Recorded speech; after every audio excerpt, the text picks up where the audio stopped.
Good morning. I think my voice is on. Yeah.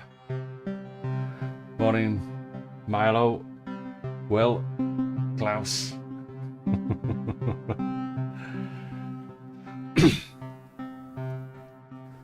So, what were we doing today? Depends, I suppose. That sequence in the background, something I patched up last night. And I actually recorded it, although this is actually live at the minute. So, a simplish thing, but not the West Pest yet. That might be coming out to play later. It is on.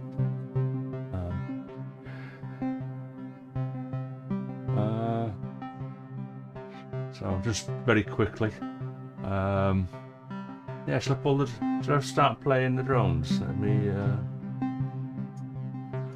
I'll mute the two sequences that's already recorded because this will be out of sync. Because I'm using the Metropolis right now to sequence the stuff.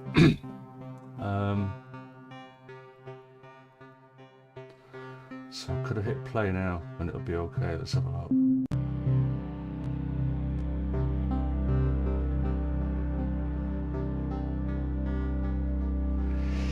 Yeah, I've got to have a think about that. I was actually thinking before, because at the moment, poor little Arturi is on the floor, still neglected. Yeah, I need to have a think. That keyboard stand needs redoing anyway. I mean, I've got a JP8000 under the desk that's got a broken capacitor in it. I need to get that fixed because I like that keyboard. Another virtual analog thing that I got over 20 years ago. Well over 20 years ago. But it's in its box, because in its case, because it's busted. So let's have a look. Yeah, I'll explain the patch that's going on. Go to the other camera. That'll be better. So it's a bit dull this morning outside, so I've put my lights on.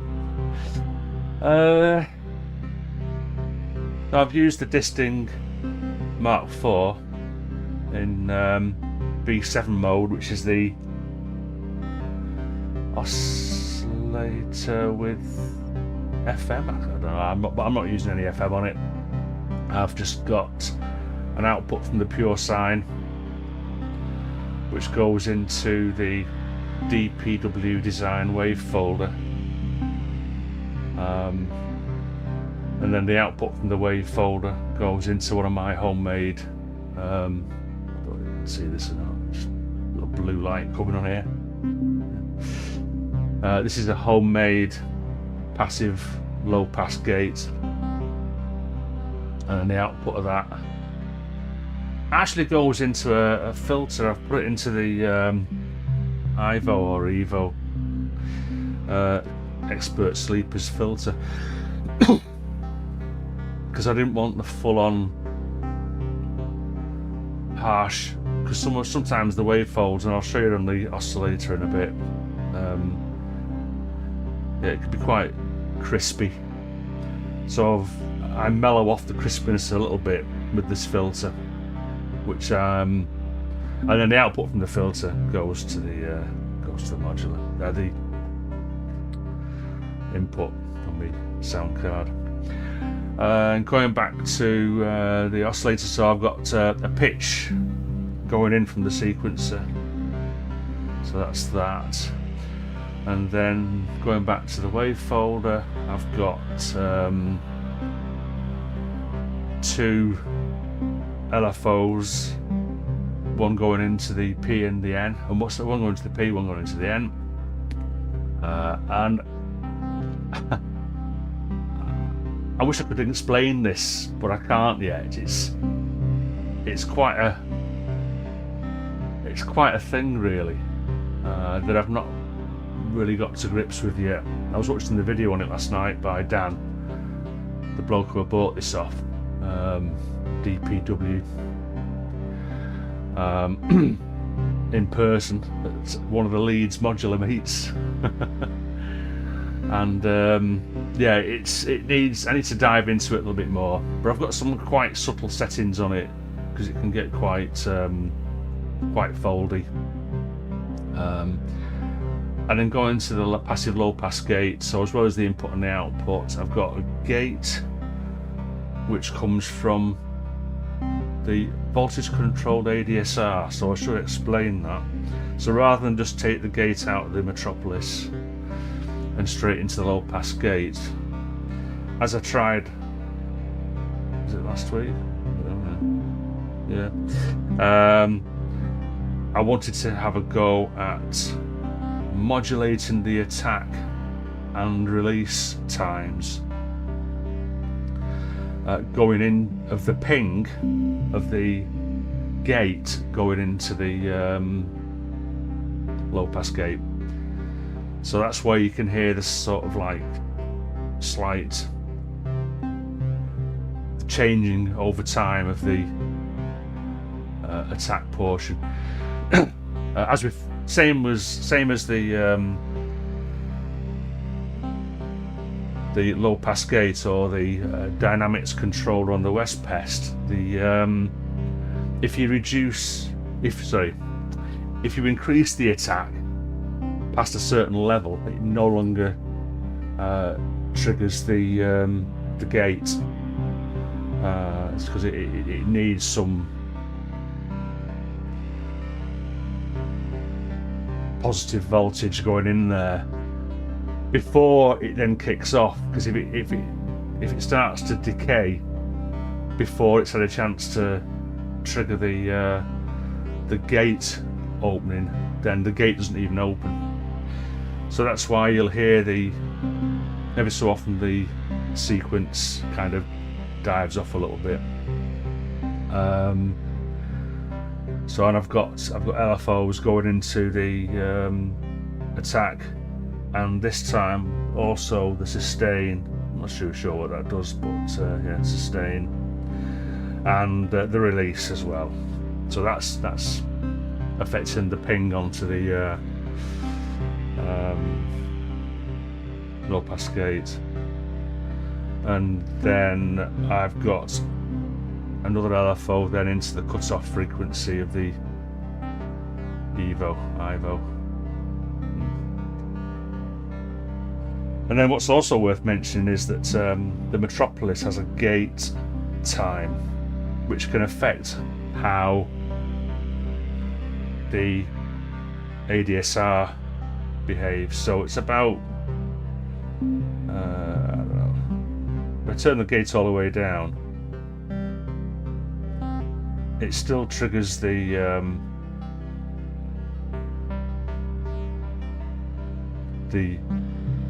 voltage controlled ADSR envelope generator, but it's just slightly different. If I up the gate to max, so now it's just not sending a gate at all. Well, sorry, it is sending a gate, but it's just one continuous gate. So on the Metropolis, you need to at least dial the gate time down a bit. But you can hear how that long gate affects the gate going into the or the voltage going into the passive low pass gate. So take that back around to about there. So yeah, that's that. Let's have a look in Reaper, because I'll just show you the waveform that I'm getting out of this at the minute.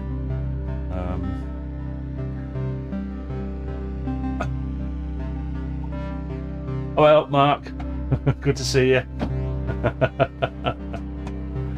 Oh, and Kev, hey Kev.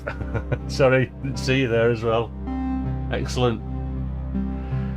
Right, so let's go to Reaper. So this oscillator is just the it's just this input here, coming from, well, modular input 1 at the minute. So you can see how the so there we've almost got the sine. So you can see how it's like changing the or folding the waveform.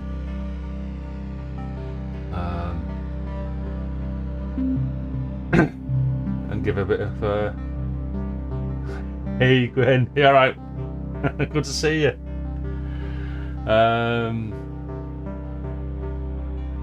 Wow, quite a turnout this morning. It must have been the pink flowers. I have to use pink flowers more often.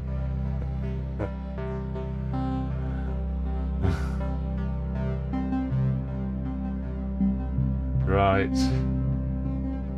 Yeah, so what was I saying? Distracted there a little bit. Well, I've got me heavy metal t-shirts on this morning. Heavy metal. Ah, interesting. So more time for music then. I take it. Excellent. Well, as long as you're not retired from music, I hope.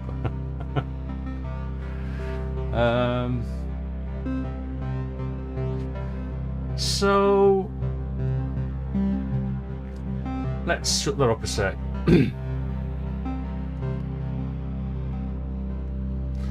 And let's stop that drone. I'm going to remove. So I've already. Right. So let me. I've already recorded this sequence from yesterday, although it is a much simpler sequence. I didn't put the extra note in there. So at the moment, I've got this simple droney sequence going on, as well as the original. Oh, nice. What have you got? Just be careful. Ex-biker here. My intruder is gathering all sorts of things down the bottom of the garden. Bird crap.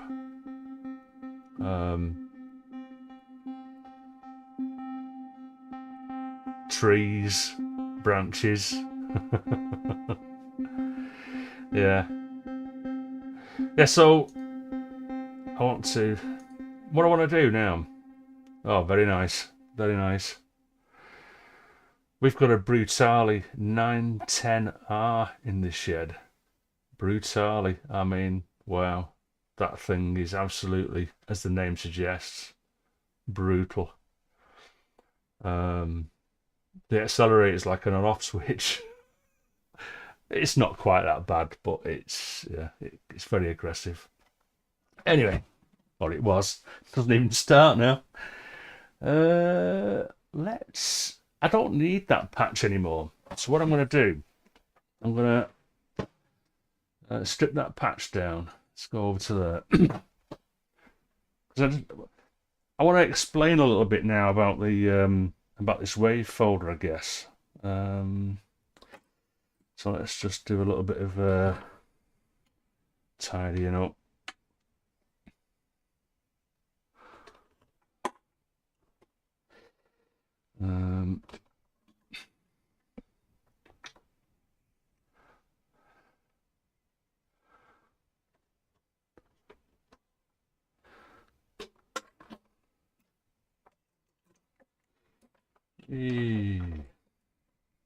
I like pulling cables out.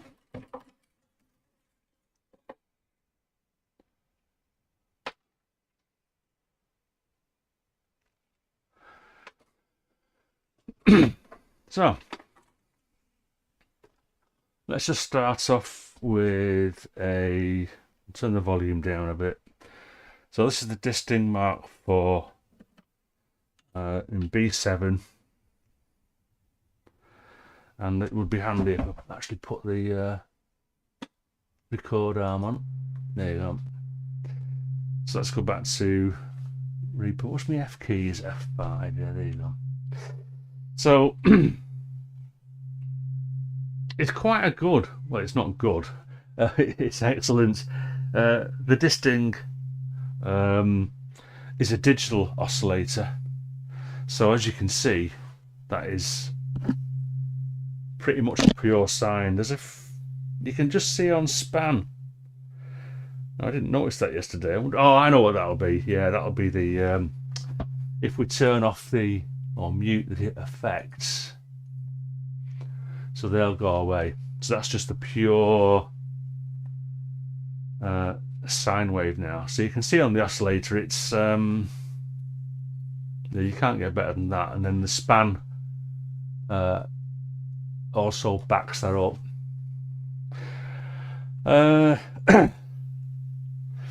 And yeah, the funny thing is, so we had a look at the West Pest, if you remember. Let's just bring this in. West Pest output. I'll put that on hold. Hold.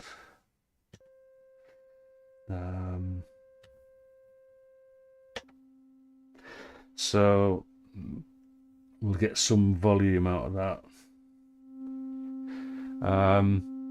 So that is the sine wave out of the West Pest. Although that's the direct out. No, not the direct out. That is the output after it's been through all the business. So I saw a post. Let's put the. I have to remember these. Oh yeah, F6. West Pest, the West Pest camera.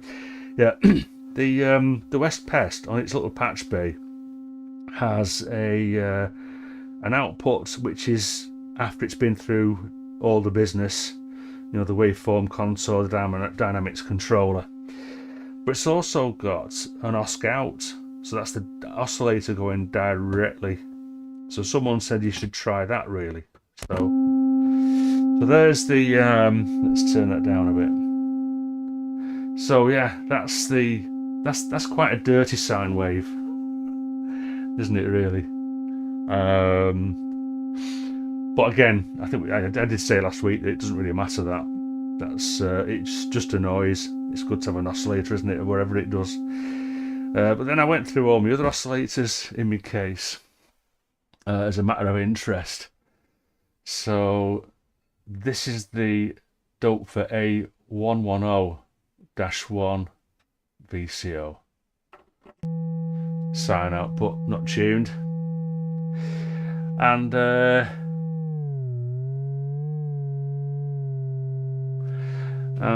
yeah, that's also a strange looking sine.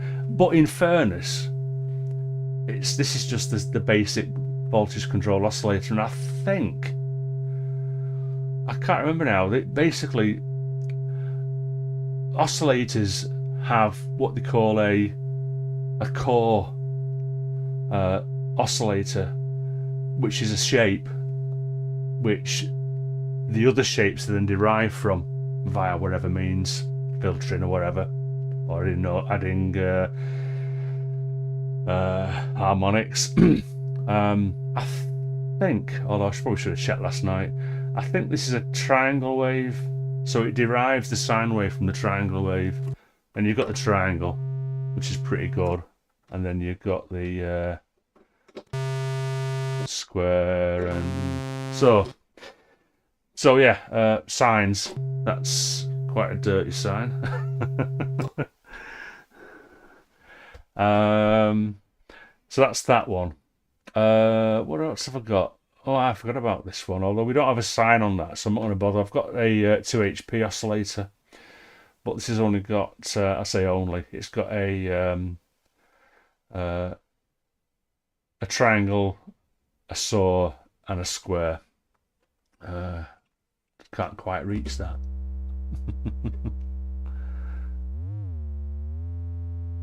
Triangle. So as you'd expect, triangle. So square. And then the other oscillator I've got in here, not counting, I'm not going to bother looking at the various like algorithms I've got in the Distinguy X, like the Wavefolder or the Wave Shaper. So the other oscillator I've got is the Lorelei, and so that is a sign. Now that, I think, so the Lorelei Expert Sleepers, it's an analog module, and that's not bad. That's probably the best of the lot of the analog ones. Obviously, you can't beat the sign out of the Distinguy Mark IV, but for the analog oscillators, that's the best, or the closest we're going to get to a sine wave. Very few harmonics.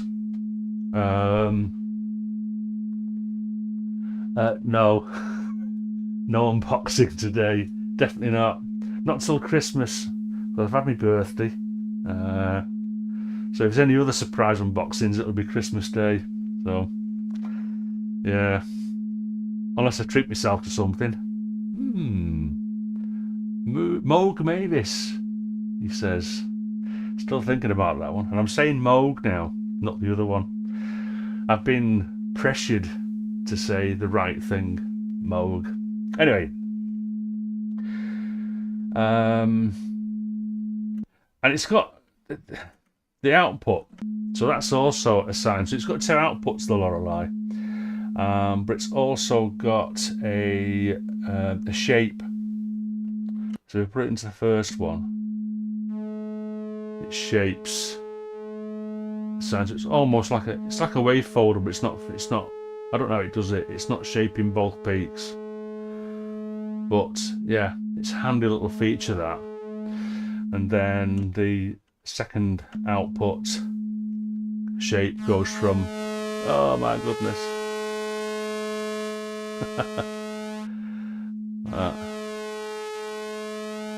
So you can do some quite interesting just with the Lorelei alone. Yeah. So there we go.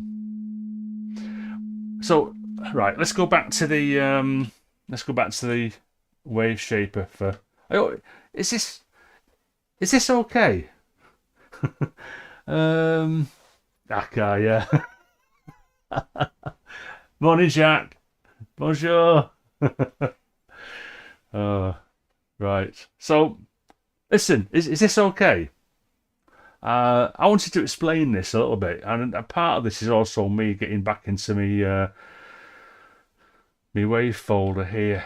So what did you do now? I can't remember how we set this up. Was that? Oh no, I can't remember now. So if I put a sign into the Wavefolder and then just take the direct out of that into there. So that is not. I think maybe they go at 12 o'clock.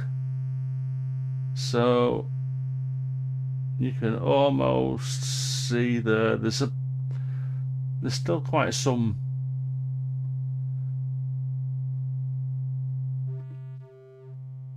Yeah. Oh. Oh, maybe that's. Yeah.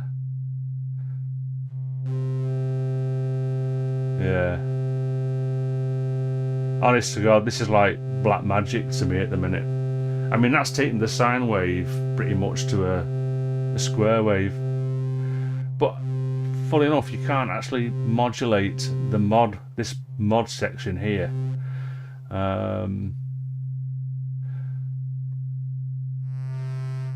I'll just look at those. Ooh, that's a bit.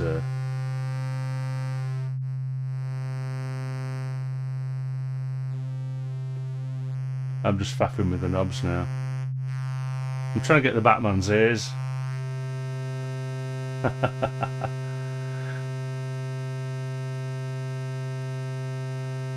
That's the trouble with this thing. It's just I have not. It's not like with an ordinary Wavefolder. You know where you are, but with this thing, I just get a little bit lost. Almost Batman's ears.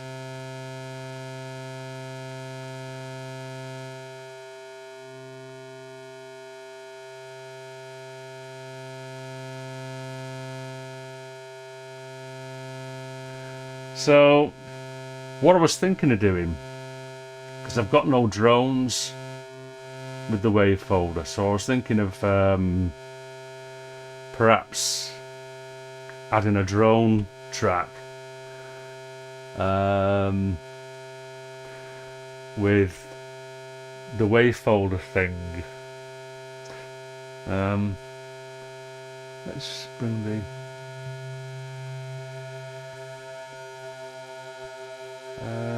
probably not delay on the drone actually. Let's take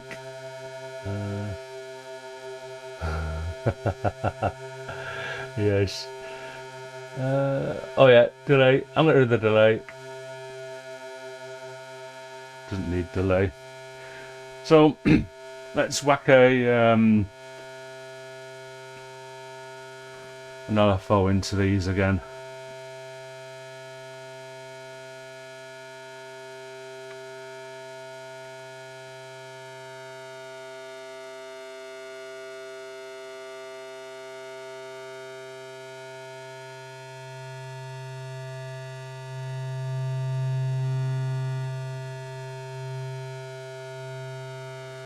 So I'm just altering the amount of this. This is the clean attenuator, and it's there's lots of like fancy lines on this, like arty sort of stuff, but they do mean something. It's the signal flow. So I don't know whether that just stays up top. So I'm totally winging it now. Totally winging it.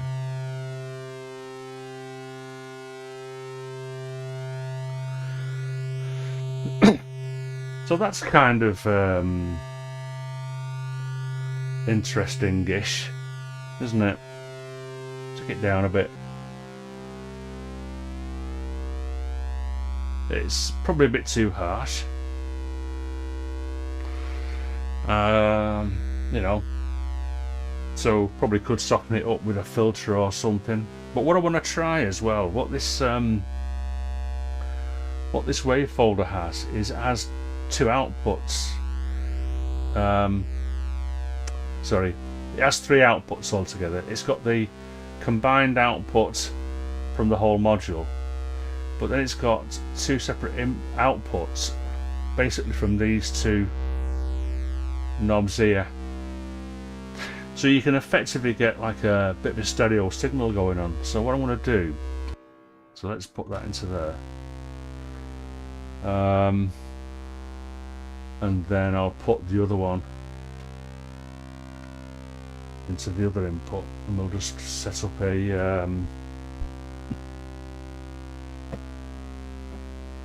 I haven't got a rat pedal. Right, okay, so let's create another track. In fact, I'm going to move these down to the drone section. I'll put dividers in my let's go to Reaper. Yeah, so I've just added another couple of let's turn it down or turn it off. Just leave it out for a second. It's actually quite low on this according to that. It should be getting up to around about 18. Anyway, we'll make that 2. Oops, that should be actually 1. Oh, sorry, I've got If you've got more than one track selected, whatever you do to one track, it does to the others. So that's okay at mod 1. Make that mod 2, and we'll record arm these, and then pan these hard left and right.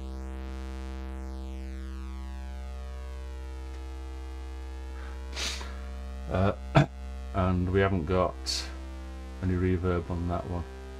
And if we put the oscilloscope on there as well, so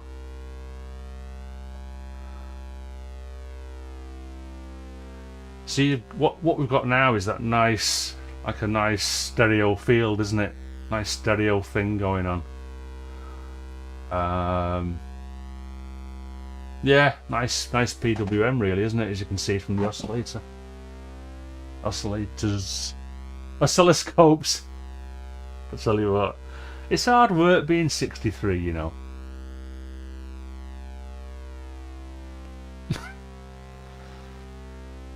Oscilloscopes. I keep calling me oscilloscopes an oscillator. You plonker. But let's see if I can get those a little bit more. I don't know.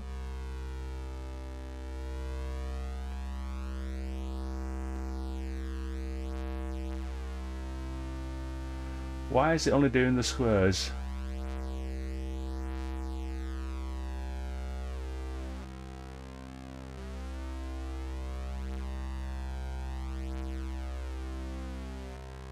Oh, don't want that. Because obviously with square waves you can literally cut them off as it gets to one end of the scale. The noise disappears, obviously. Oh, wait a minute. Let's put the clean through. Oh, I see. Right. The clean only goes. That's interesting, that. So the clean only goes to the out. So, dare I add a third? Let's have a look, see what that does. I still don't know why it's not got the yeah, anyway, let's add a third track. Morning, Davy, thanks for hopping in.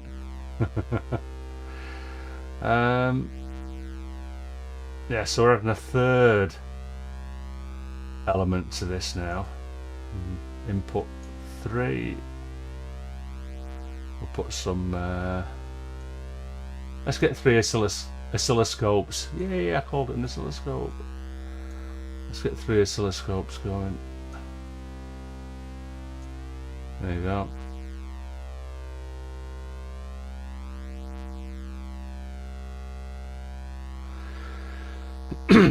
Right.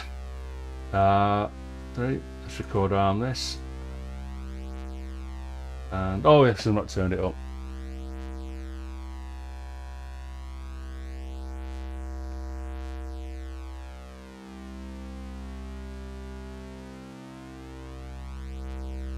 So, morning Graham.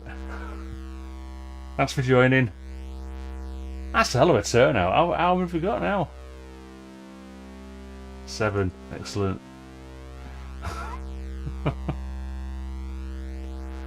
Okay, so we've got. Oh, I haven't got any reverb on that one. But instead of having, this is a thing with Reaper. It's not a thing with Reaper. I could put those into a folder and just have one reverb instance. Let's leave it like that for now. I can sort that out later. But how does that fit in with everything else? Let's just set this project going.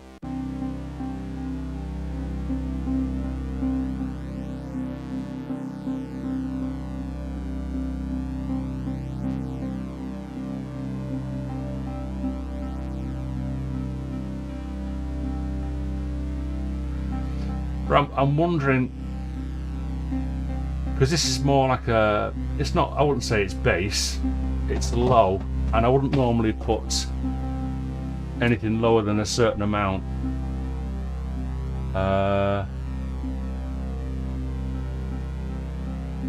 Ooh. Elka X. That was an Italian keyboard, wasn't it? Back in the day. I remember. So, let's have a think. Yeah, I'm just wondering whether that needs to be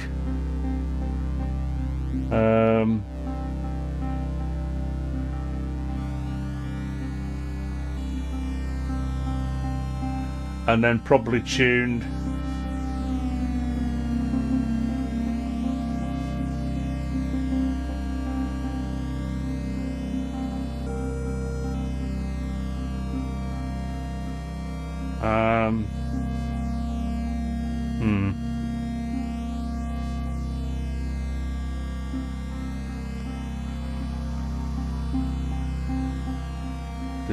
decisions.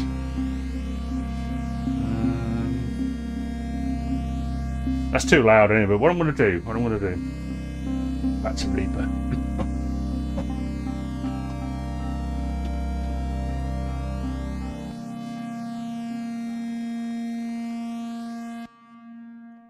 Peace.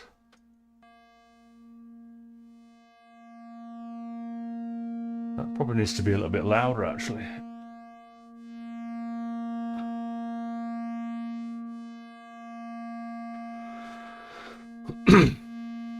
But what I'm going to do, and this is a little bit,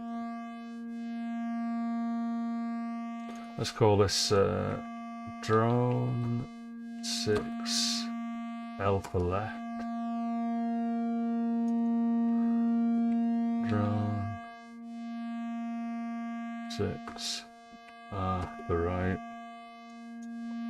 and drone 6 C for centre. And then I'm going to call this drone 6. Just bear with us.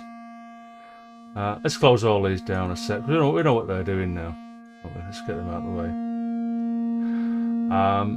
And I can actually get rid of all these now. Put one onto there. Because what I'm going to do is I'm going to drag each one of these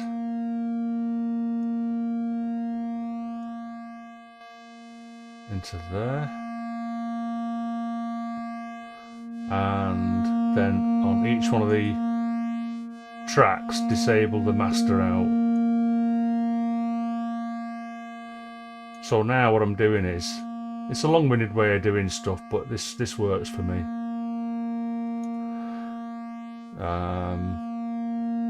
And if I turn those on now,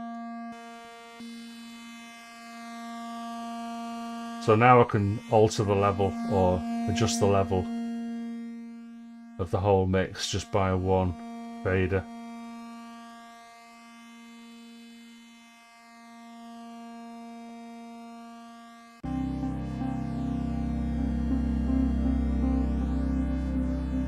So I'm just wondering what that is tune-wise.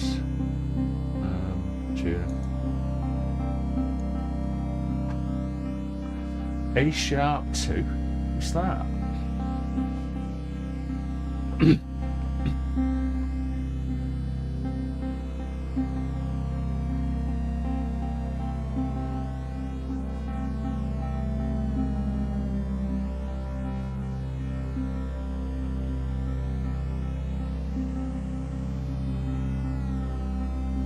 So that's C3.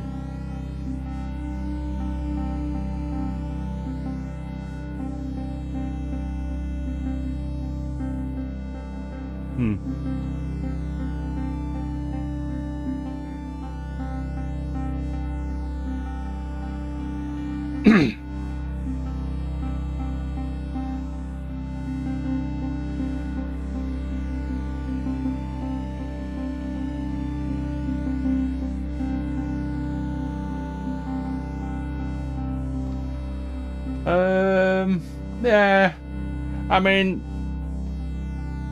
again, this particular project is still early days, and I don't intend to have those drones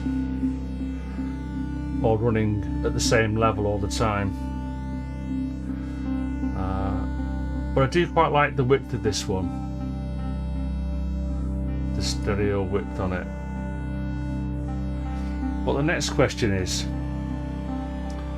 for the chat, do I record this now, the full 10 minutes? Are you prepared to sit here while I record 10 minutes of boring drone? As opposed to, I suppose I could put some guitar practice in at the same time. So how would I do that? Input, disable, record disable.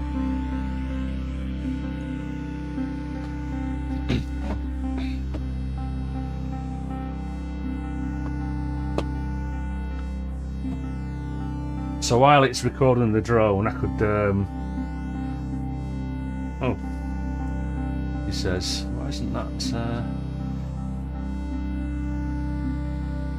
oh, weird. How weird is that? Because I've just noticed I've only got let's turn that up a sec. I've only got the 10 channels in the octa capture. What the hell's going on? Oh, I know what it is. I've not set up. This is a pain. It's only happened in the last couple of years.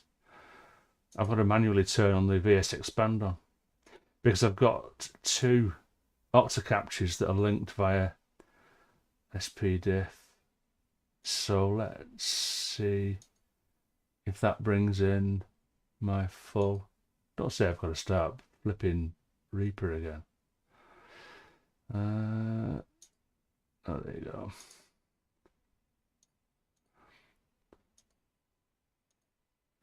Reaper.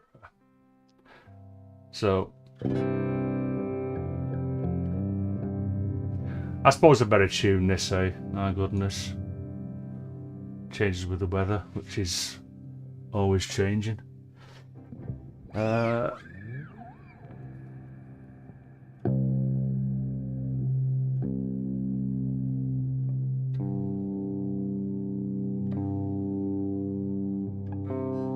should probably just tune it by ear. That's slightly flat.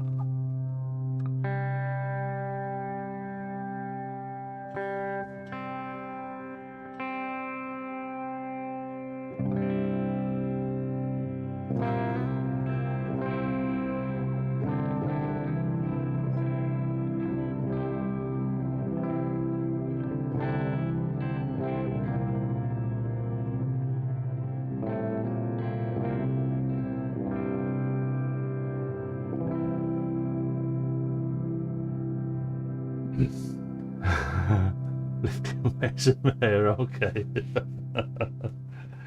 Well, I'm just sat on my big rear end. Okay, so I think the guitar's tuned.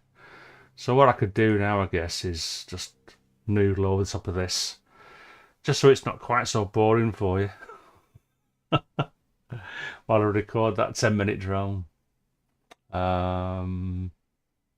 Yes. You ready? Tell you what, let's strap. Why did you know what? I don't understand this. But whatever. It always gets tangled up.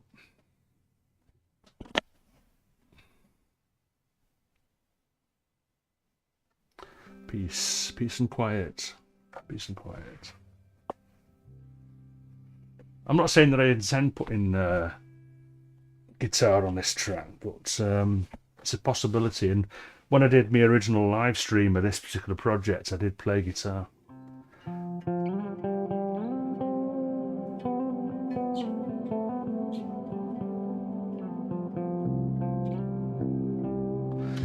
Okay, that's quite loud, isn't it?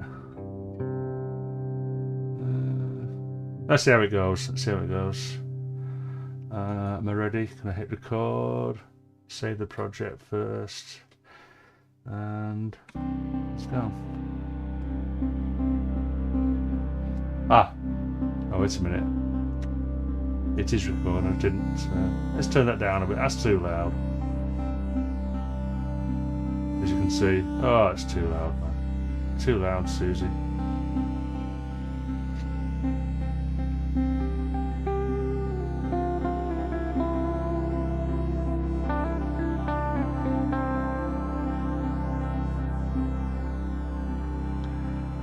And I've got, because of the sequence, I've got to play in time, which is a nightmare. I don't play in time very well. If anyone's ever noticed, I usually do my noodling over just a flat drone with no sequences.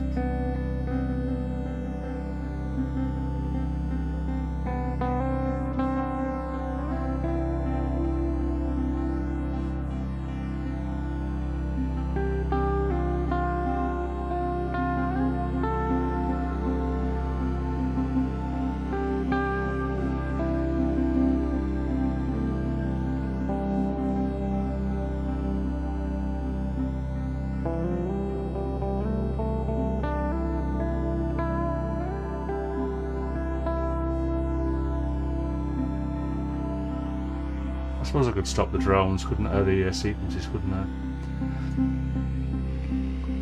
Oh, I was looking for an easy way out.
Jazz note.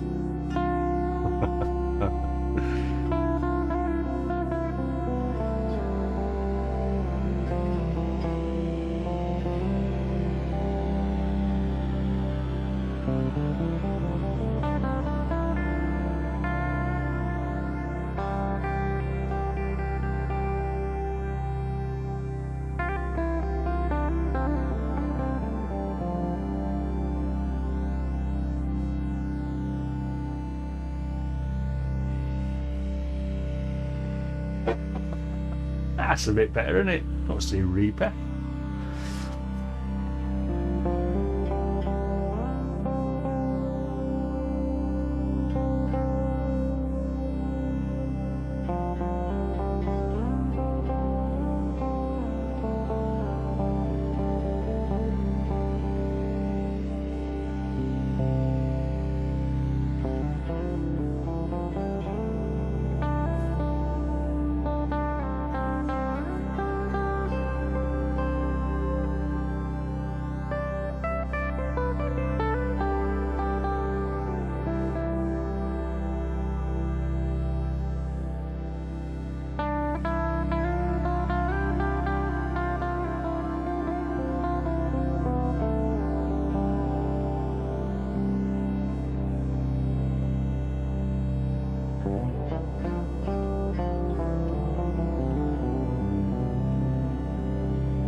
Yes, Kev, it's a PRS.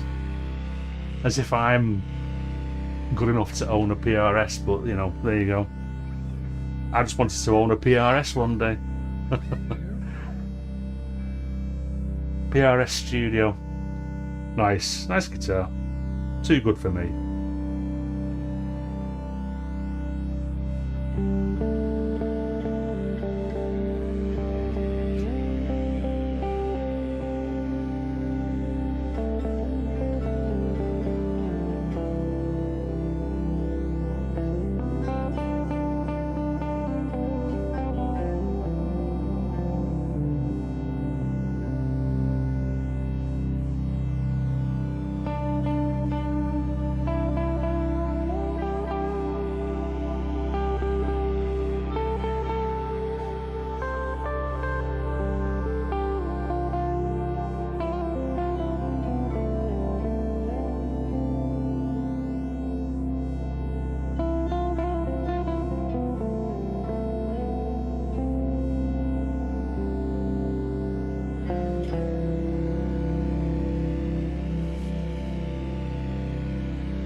Interested.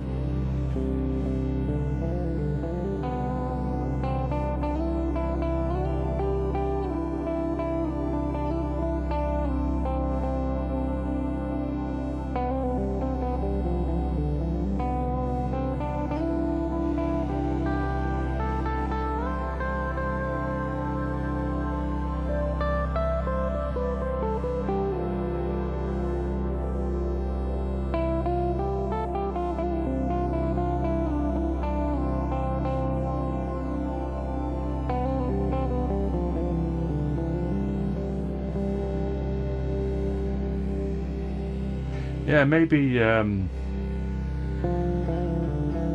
this is an American PRS, which is a bit mad. There's a lot of money, but whatever. Even the is it the SE PRS SE ones? They're £300-400 for the so-called, you know, mass-produced PRS, and they are a good guitar.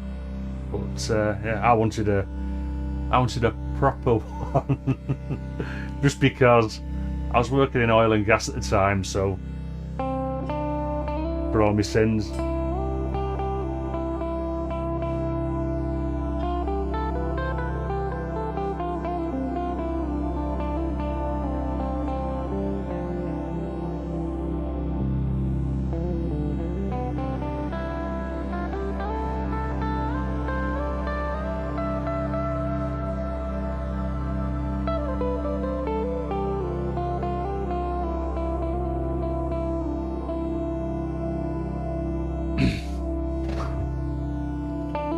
There's no way I can afford a proper one now.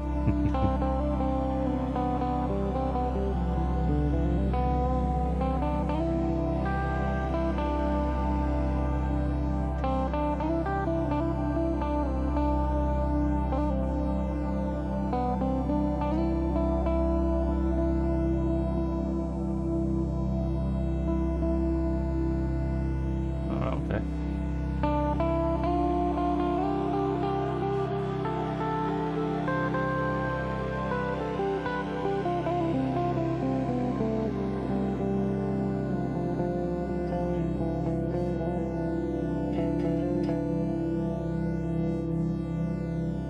Interesting. Could be sought after them things, probably, if there's only 1,500 made. Okay, so the other drone's finished. I'll just let this run on for a little bit, because what sometimes happens, it sounds like there's a power drop, or I don't know, something happens when I'm recording, and I end up having to sort of clip bits out and then sort of move them together. So that'll do. Let's save that, and we can turn off the inputs now. And we've now got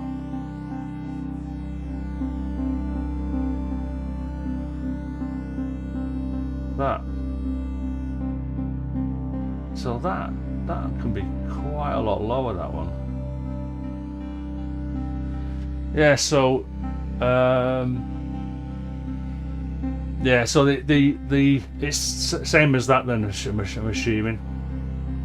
The locking nuts, they're quite interesting, these, because I mean I've always had guitars that you stick a 2 inches of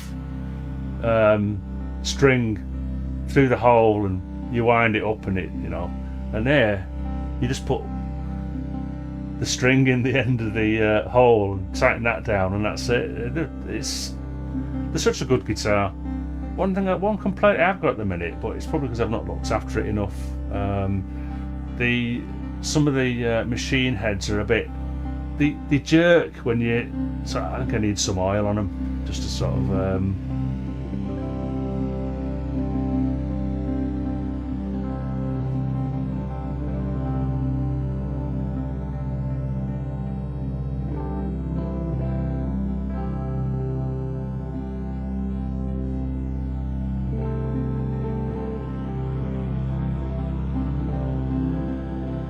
Anyway, I've been playing guitar all day. How long have we been going? Wow, an hour.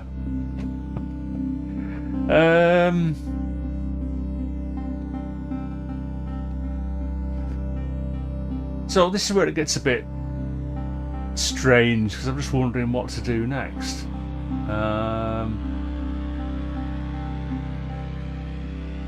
All right.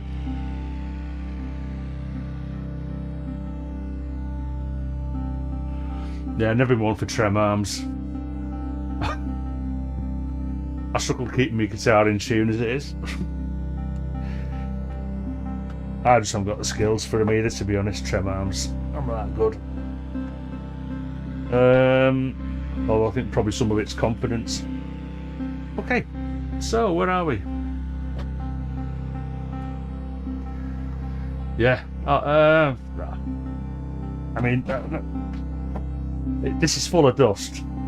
This is my first ever guitar I bought, and it's been butchered. Let's give it a bit of a clean while we're looking at it. Yeah, poor old Eco Ranger 6.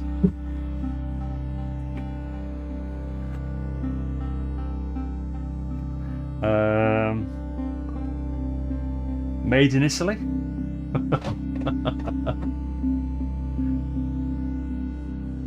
Probably out of tune. Oh, that's interesting.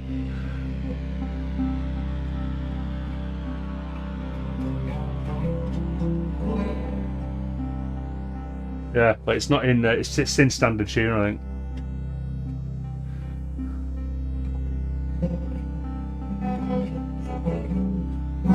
Yeah, so first guitar. Bought on the drip back in the day. I was about 19. I think it was about 100 quid.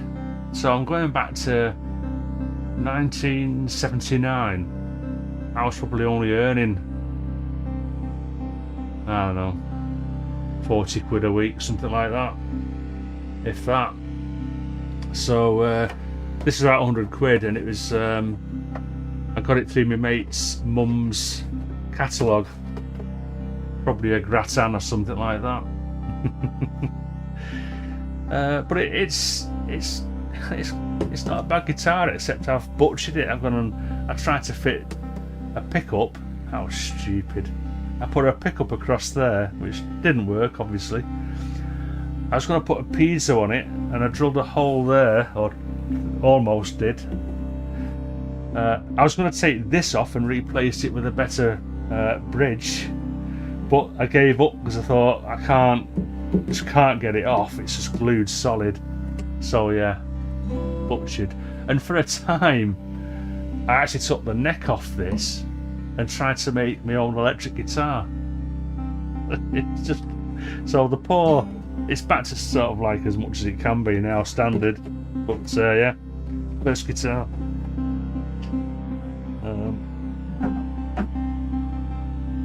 And then, well, this wasn't my second guitar, because I had I used to have an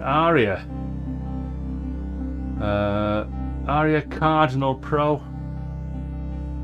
which is a lovely looking guitar, and I haven't even got any I can't find any photographs of it. So I had a Cardinal Pro 2, and for a very short time I had a Les Paul recording, which was a lovely guitar, but I bought it when I couldn't afford it. It had to go.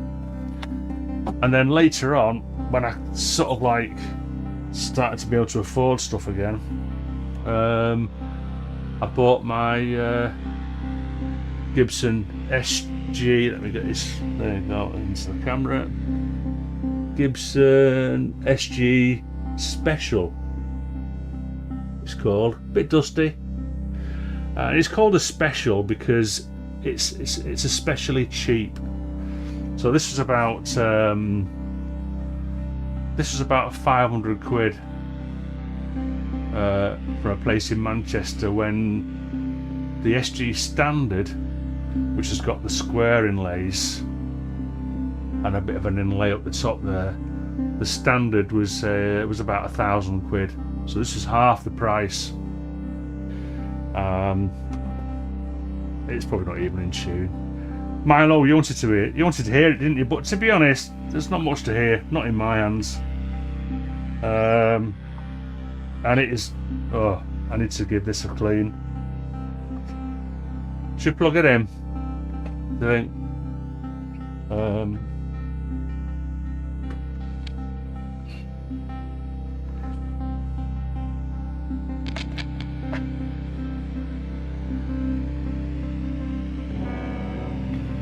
Yeah.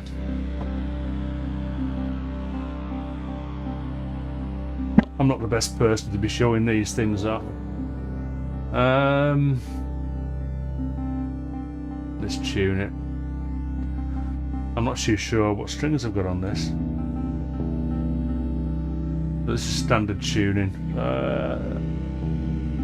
See if I can take it down to drop C, open C tuning. It might not manage it.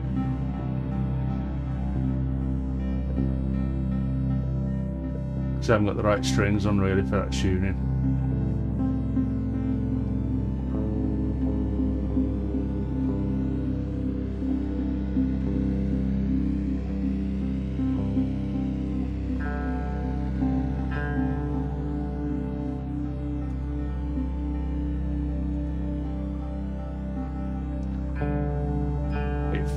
It just feels so different to the PRS. I've been playing the PRS for so long now.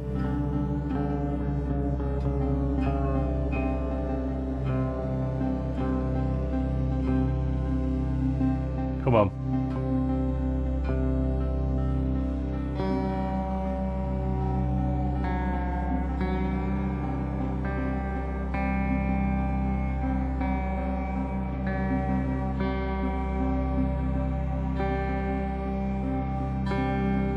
Yeah, it's probably about oh,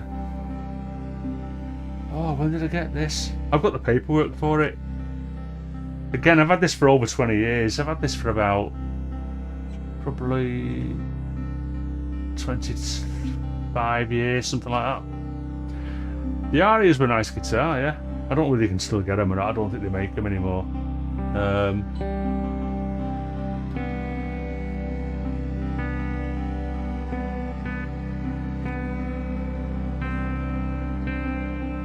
So I'm using anyone know Devin Townsend? So guitarist, creative.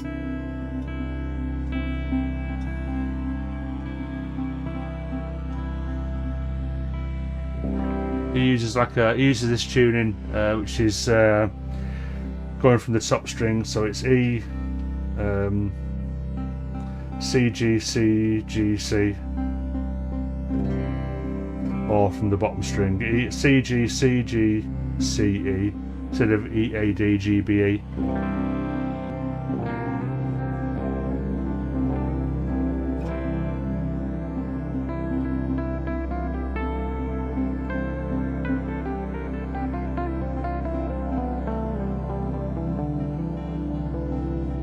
So yeah,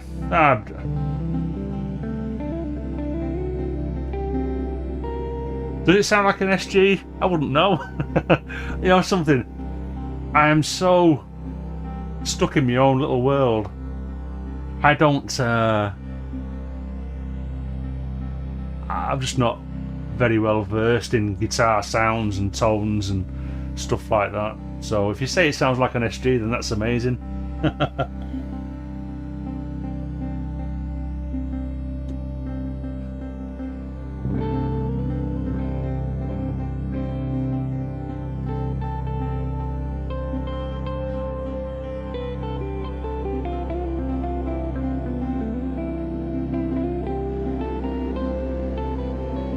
Ooh, don't use the E string.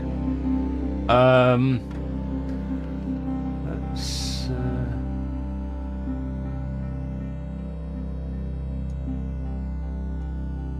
put some makeup gain on the compressor.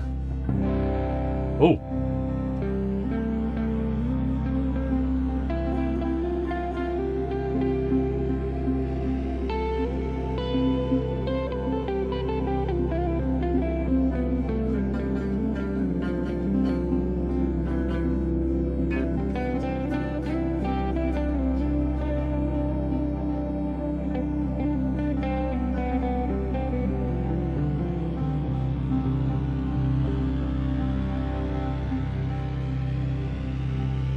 Yeah, this is the standard pickups. I was in a band called Flesh Resonance.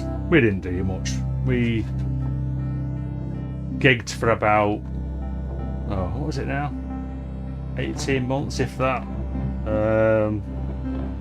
Played about 9 gigs in that time to as little as 3 people. And then it just sort of like came to an end. But yeah, the guitarist, the proper guitarist in the band, I did guitar and keyboards, he didn't like my tone, and I was always at a loss as to what to do. He said, oh, that tone's crap, you need to get a proper amplifier, and I don't know. So yeah, much maligned at the time. But I'm a Tony Iommi fan, so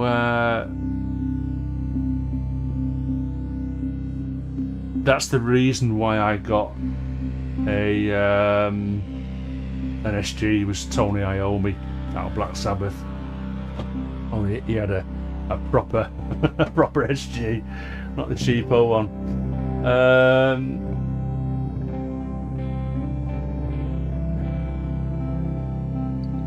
It is rosewood. I don't use lemon oil. Should I?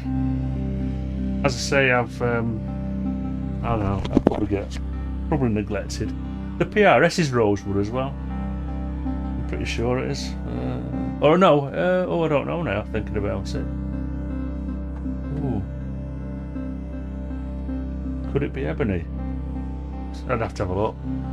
I'd have to look at the paperwork.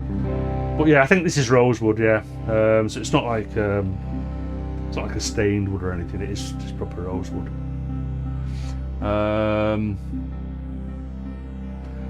Yeah. So yeah, I was a big Sabbath fan for a while.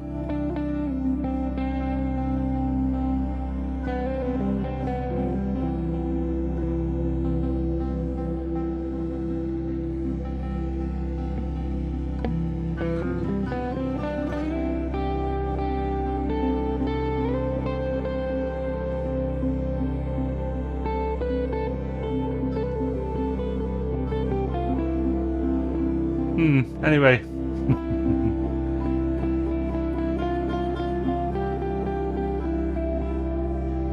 The Les Pauls always seem just too heavy for me.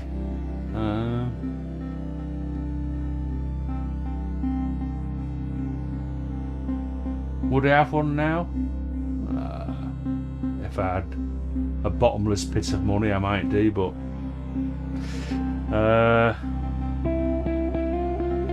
what I liked about my Les Paul recording that I had, it had these lovely fat low frets.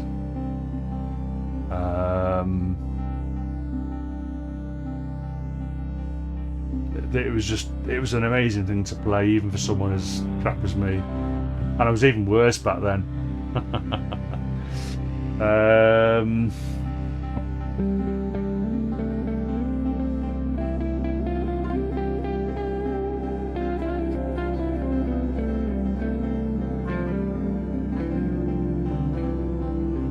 Yeah, so guitar history. That went off at a tangent, didn't it?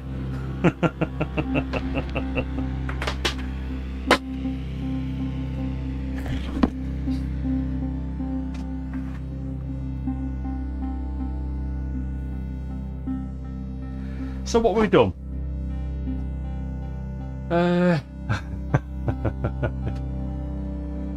Yeah, just to look at, yeah.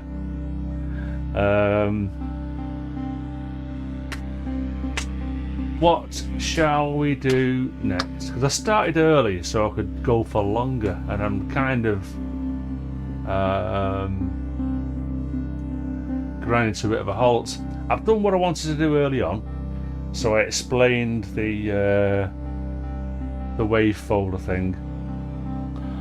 I'm tempted to add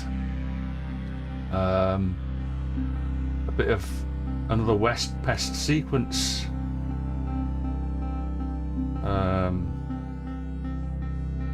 to this, but then run some of the modular, the Eurorack, into the West Pest, like I did experiment a bit with last week. And how, I mean, I could either use, I'd rather use Step It, because mind you, let's have a look at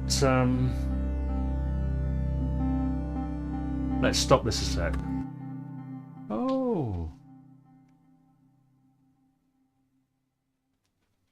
peace and quiet.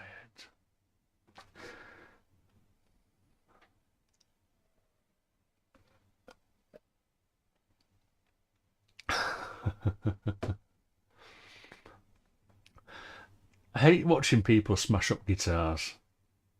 I know in this grand scheme of things they were on that much money at the time, I guess, that they just went out and bought another one. But it's just so sad, isn't it? Sorting out some cables there. Hey up, Ralph. Nice to see you, mate. Thanks for dropping in. Yeah, good video that. 20 minutes, good length. Enjoyed that, Ralph. Good stuff. Check out Ralph's Distant Worlds for ambient stuff. Does better stuff than me. Oh, all right, Mark. Thanks a lot for dropping in early. Really appreciate it, and I'll catch you around. See you later, Mark. Right, so where am I? Well, tell you what. First things first, I'm going to just rip all the cables out again, because I'm not going to use these again in that setup anyway. And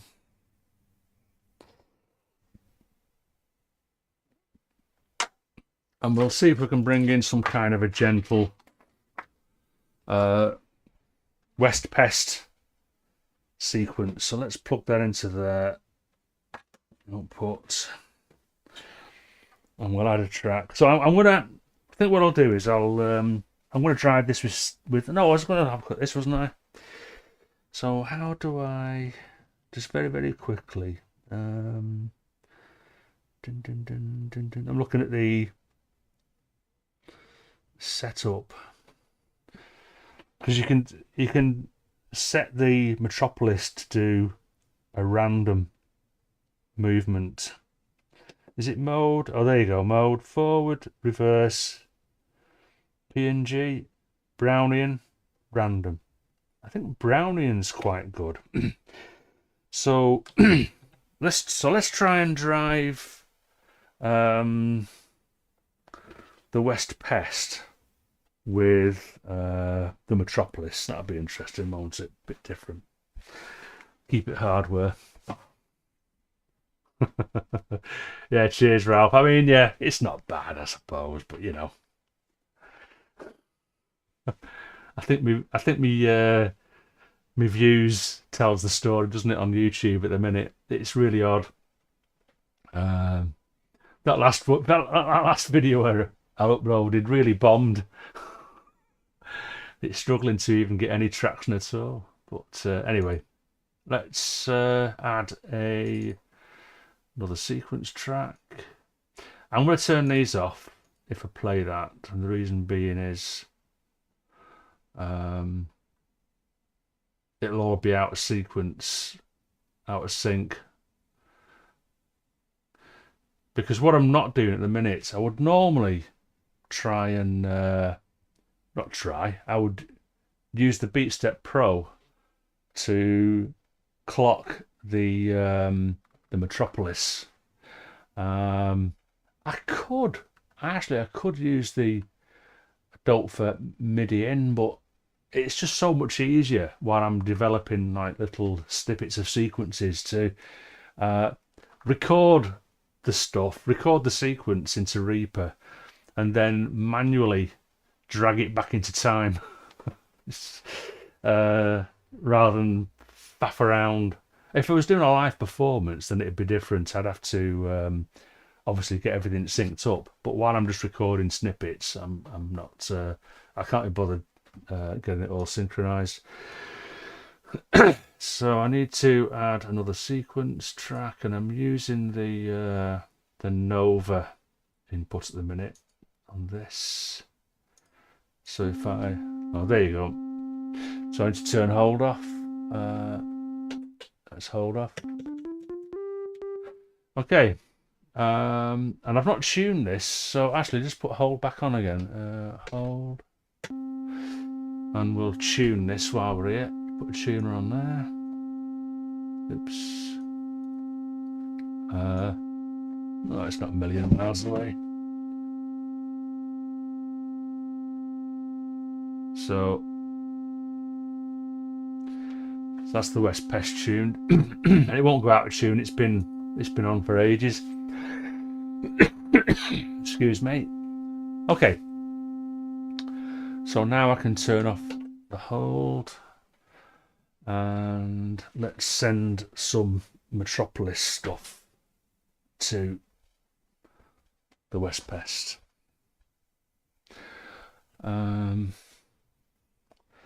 So I need some gate. No, not long enough. Not long enough. Use these red ones. Gate. So that's a Midian. So is that the same as the gate, or is it the dynamic gate I need to use? I can't remember now. So I've not used a hardware sequencer with this yet. So this is going to be interesting. Because I think the MIDI in and the MIDI out are expecting digital noughts and ones from MIDI spec. So I'm assuming that I have to use the oh, there you go. Yeah, okay, so that's the dynamic gate in.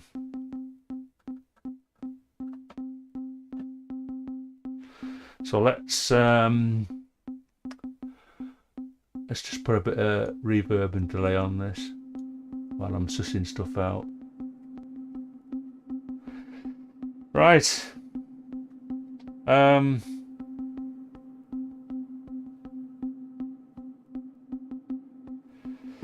So as I said, I've got, I don't know if you can see, let's have a look on me.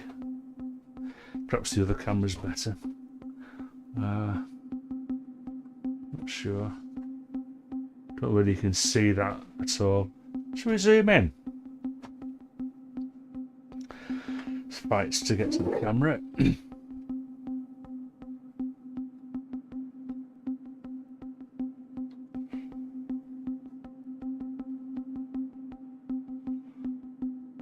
It might need refocusing.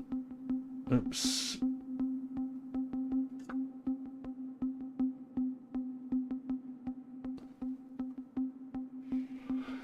Put autofocus on while it focuses. Is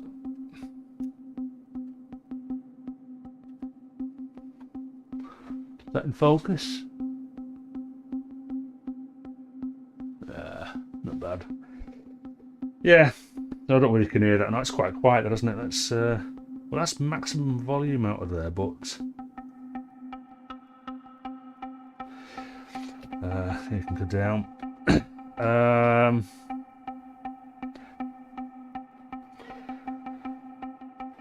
Let's. Why is it not? It seems to be going quite.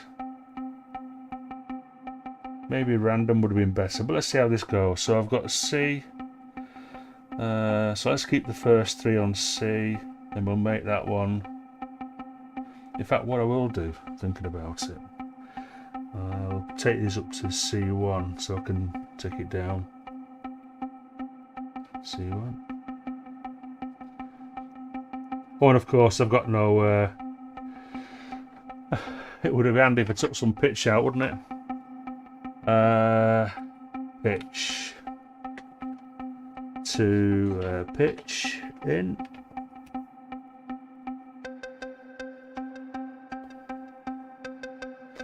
I wonder if Octave works on this.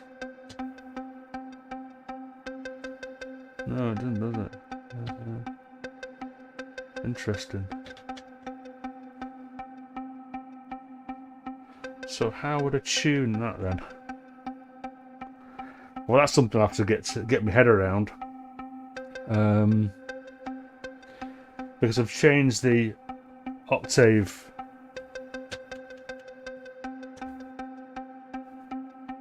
but it's not. So the pitch in on the West Pest is ignoring the octave range. Let's just stop there a sec. Take both out. Oh, hold on.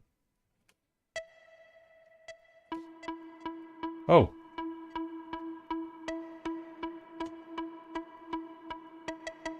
Ah, right, okay. So maybe you need to take that, so lower the pitch and then put your, ah, right, okay, that's interesting. So you've got to do your octave change before you put your patch cables in, I think. So, you know, oops. Oh, that's right, I need to set that down a bit, didn't I? Let's take that down.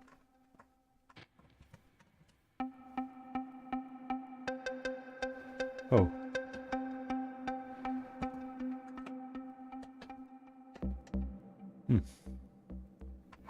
Come on.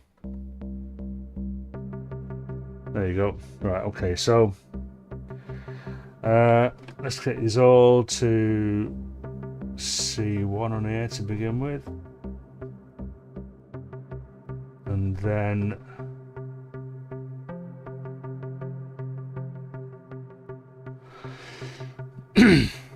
I'm not sure I like Brownian motion. Let's put it on random. So mode random. Yeah, it's proper random now, that. You can't hear me random at the moment because oi up, Chris. Credence, yeah. No, I'm not playing that.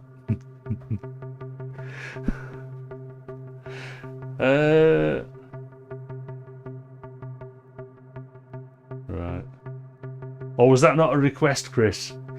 So I've zoomed in on this, but to be honest, it's not probably all. Yeah. Well, Nah, yeah, because I've just noticed I've got, all you can see is my big fat back in the way. Oh my goodness. Tell you what, let's put that back.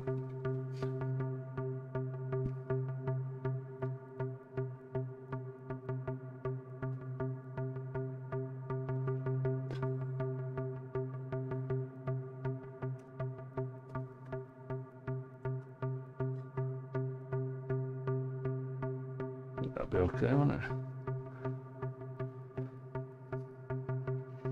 Yeah, so where was I?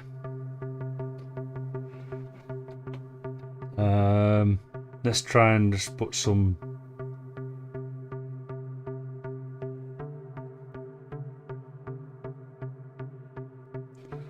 I'll put a couple on D1. Then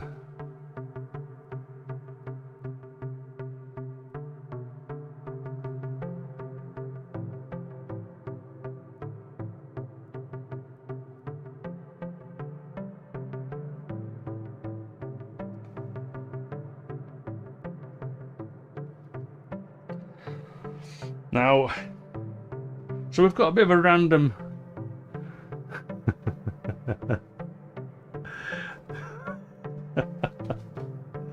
Right, okay, so what I was going to say, I should stop reading chat, makes me laugh. So we've got a kind of random sequence going on. Now, the Metropolis, it's only 8 steps. What you can do is you can set the aux, or one of the auxes, to modulate the number of steps, I think. So let's have a look at that. That's gate length. Now, that'll be interesting. So what's aux B? Oh, I haven't got a clue what that is.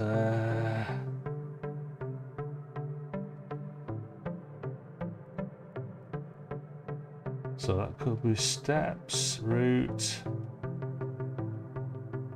I wonder if that, let's try that. And what I'm going to do, I'm going to put an LFO into the aux B.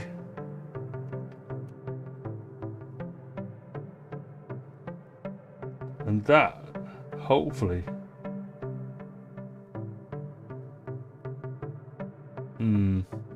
so it's supposed to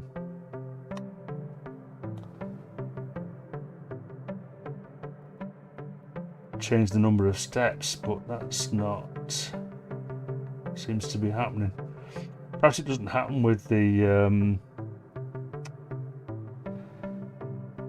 random mode.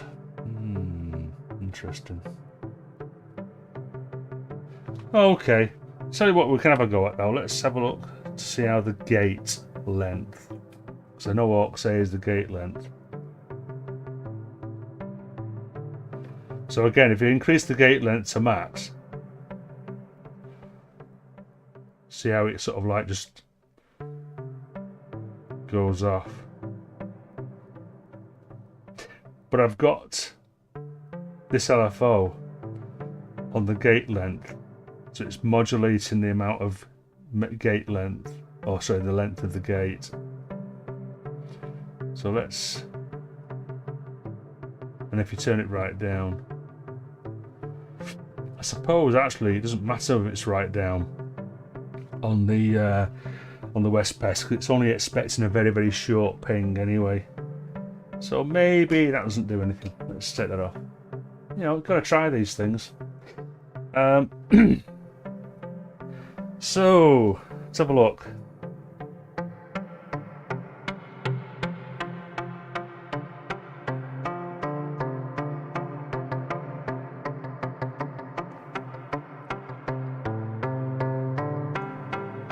So I'm just manually changing the release time there.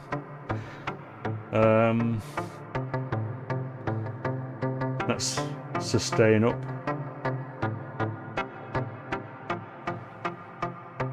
But let's put some LFOs over to this side. Let's change some of these lengths on here.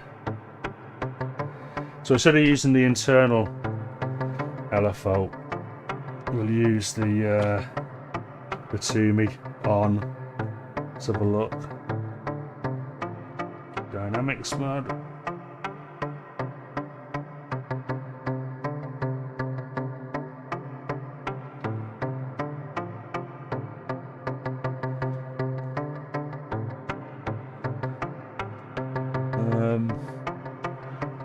And then let's try. You're still here? Oh, this isn't too boring.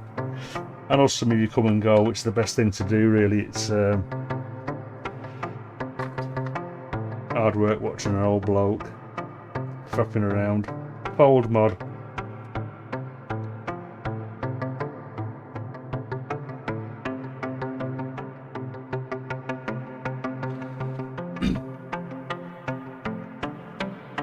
So I'm just lengthening the cycle time of the LFOs. So at the moment I'm not even using the LFO.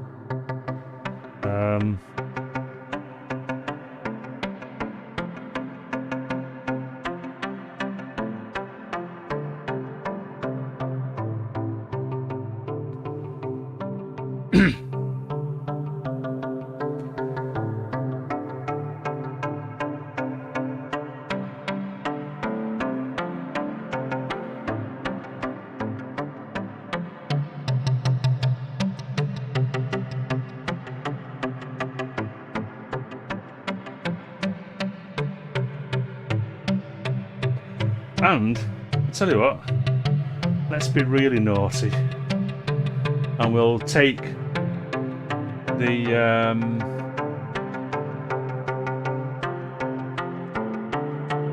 West Best oscillator out of the mix for a sec. So that's fold in. But because I've done that, I obviously need to take the pitch out and put the pitch in here.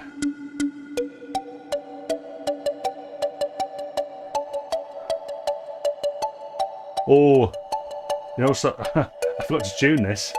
Let's just take a straight output from here.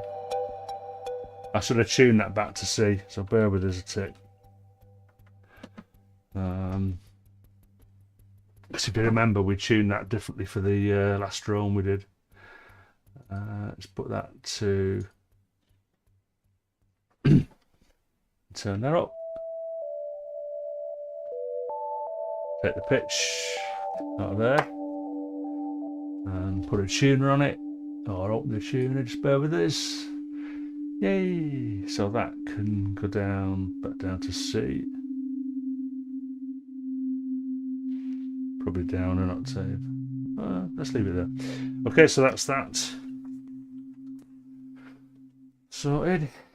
Put that down, change that back to Nova.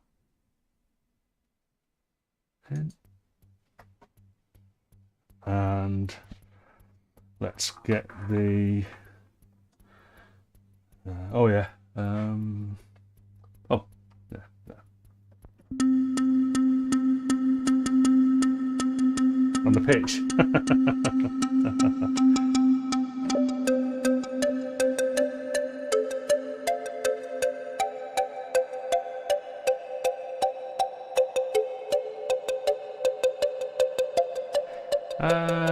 Let's play this a sec. Let's see what it sounds like with the drone.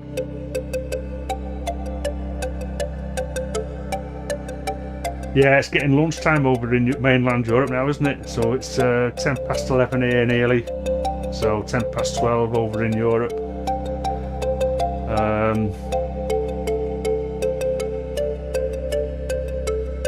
I'm going to try and keep going for another hour. Hopefully, well, try a bit longer. If I can.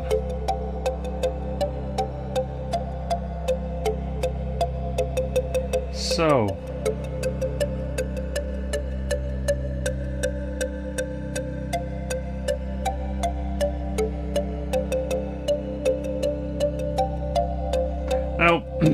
Okay, I just getting carried away again. So put that on to, let's put that over to that one there. Yay! Okay.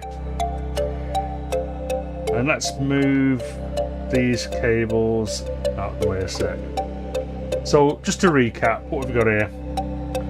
So I'm sequencing the, well, in fact, all I'm using from the poor West Pest at the moment is the waveform contour and the dynamics controller. So it's still being well used. I'm just taking out the equation, the internal LFO and the internal oscillator, and instead I've got the Disting Mark IV sine wave oscillator, and it's being driven by Metropolis. Now Metropolis, so let's I like this little thing because you can kind of play it if you like. So you've got you can change the pulse count, but I'm going to leave this on 2, and I'll try to explain that as I'm going along. So I've left them all on 2. Although technically, with it being a bit random at the minute, I could change these pulses, but for now I'll leave them at 2. So pulse counts at 2, and the reason for that is I can explain this on here.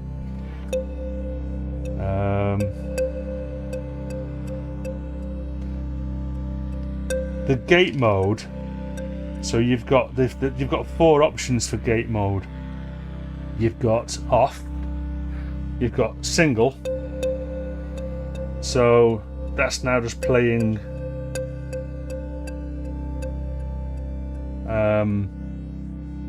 the first step, single mode, and because it's in random, it doesn't.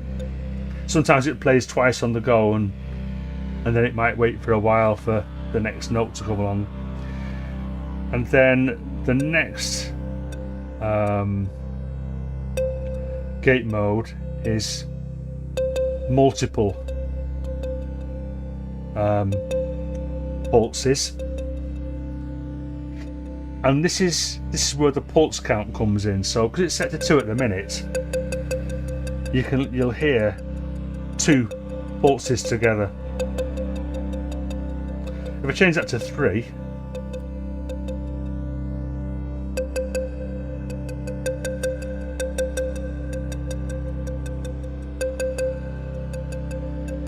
it'll play a bit more. You can go up to 8 pulses.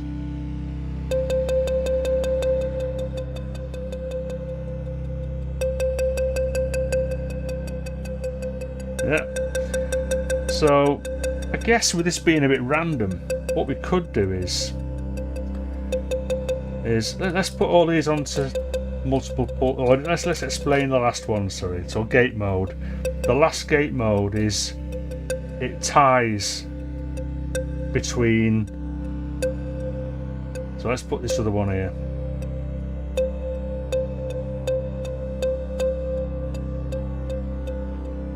It's hard to explain in random, so let's change the mode to forward. And let's bring them all in. So I'll explain this last.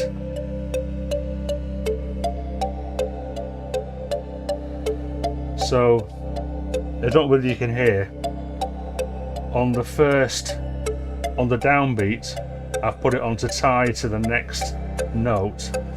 So it plays 1 and 2 together.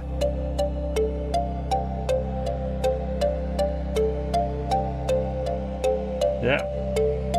So it merges, and you can.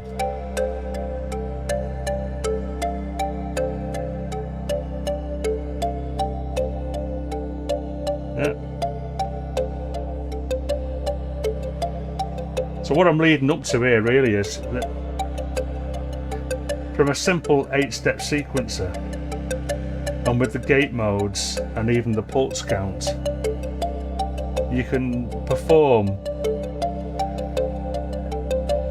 a sequence that's a little bit more interesting than what the original 8 steps suggests. And if you were really brave, you could change the notes anyway, and you can tune. So you can select a scale. So at the moment, it's just on major. So when I change these notes, it will stick to a major key, and then you've got a root button, and it's in the root of C. So at the moment, it's stuck in C major. So when I change these sliders here, it'll only pick notes in C major. Let's put this back into random.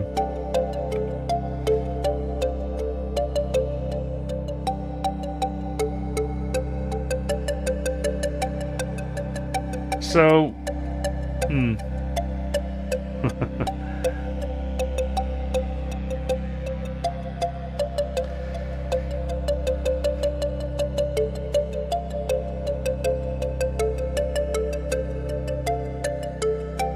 yeah, I'm just thinking what to do.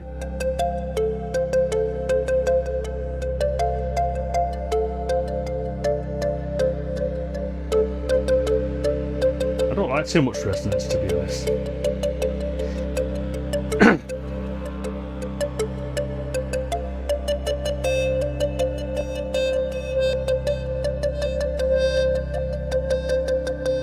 I'm not sure as that interaction in this instance with this particular track works, and I'm probably going to leave the sustain right down and leave the release quite long.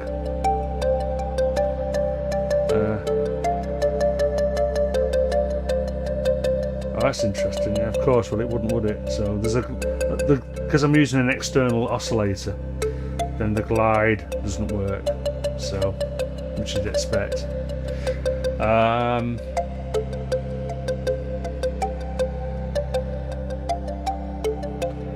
So if I was performing this, what you'd probably start off with is all the gate modes off. So the sequence is driving away there. Hey up, Klaus. You alright? Thanks for joining. Klaus 2. Maltus.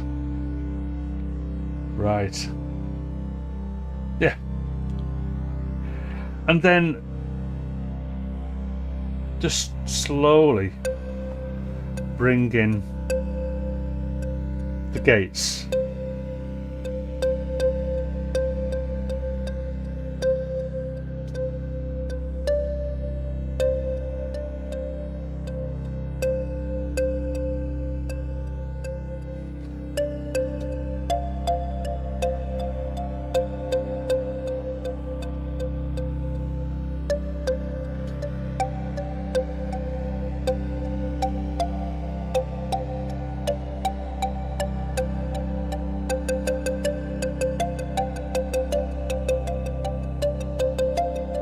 And obviously I've got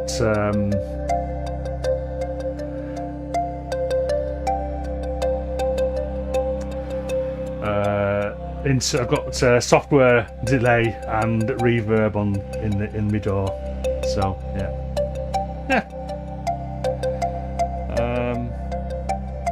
Let's tie that to that one.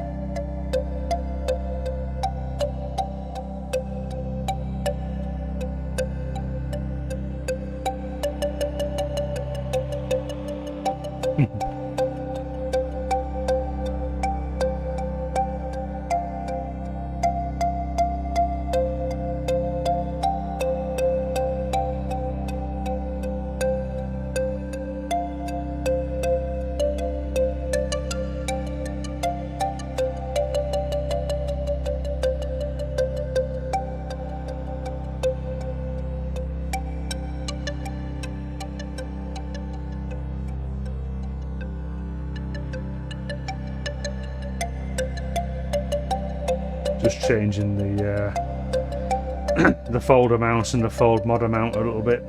Try and get that sequence to be changing a bit more.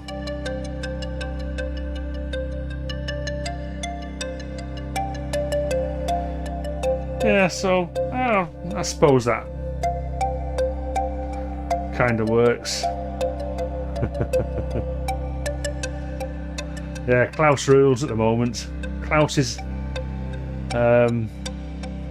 outnumber everybody else. Heavy metal. Yeah, so I quite like that. I quite like that.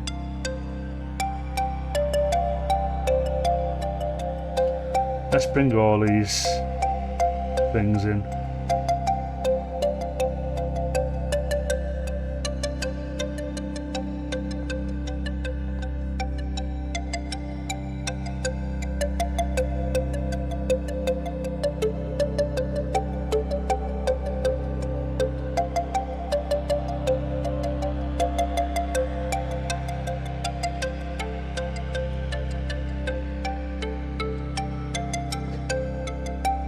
Oh yeah, yeah,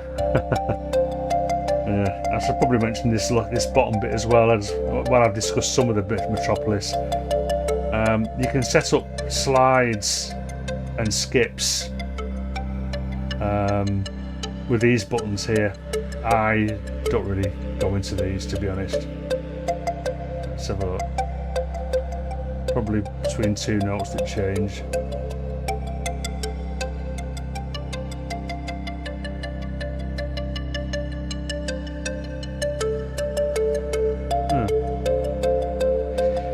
Can you change the slide time? So yeah, oh, there you go. Slide time's there's a little knob. So you can hear that.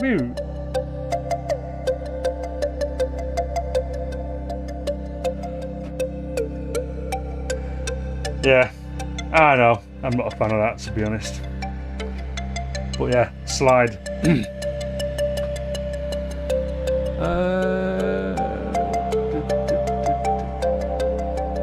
So I'm tempted to actually record that now. It's a bit loud. Let's turn it down a little bit. Mind you, I can always turn it down in the mix later. It's not like it's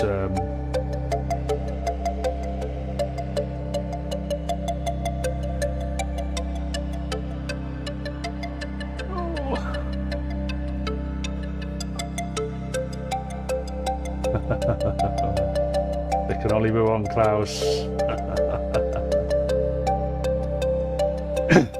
Right. I'm going to record this then. Let's call it sequence 03. And let's stop there a second. Now I'm not going to play guitar to this, obviously, because I can't play to time. So I suppose I could play longer notes and not to time. Let's see how that goes, eh? Because I need the practice. But I'm gonna record. Let's turn the loop off.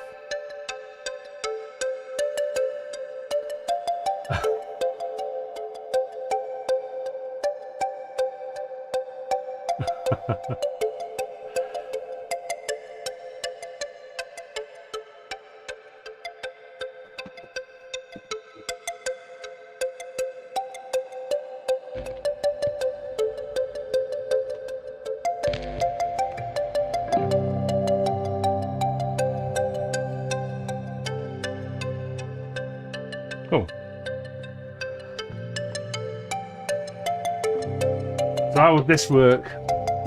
Obviously I'm not recording the guitar, I'm just fapping around.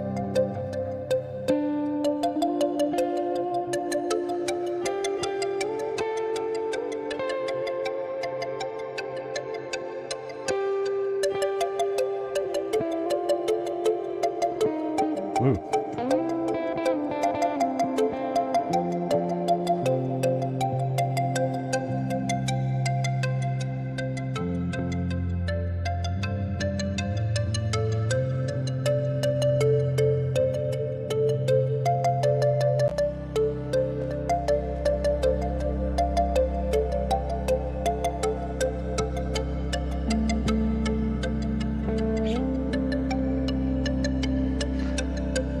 So let's record this. So I'm recording now, so don't talk while I'm recording.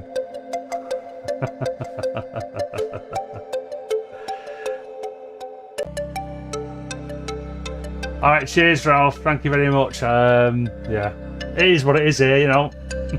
We don't know what we're doing, or I don't anyway. So yeah, thanks for joining, really appreciate it. So I'm recording this sequence section now. I don't need to record it for 10 minutes, but I just record them for 10 minutes and then chop it up and move it around where I want it afterwards.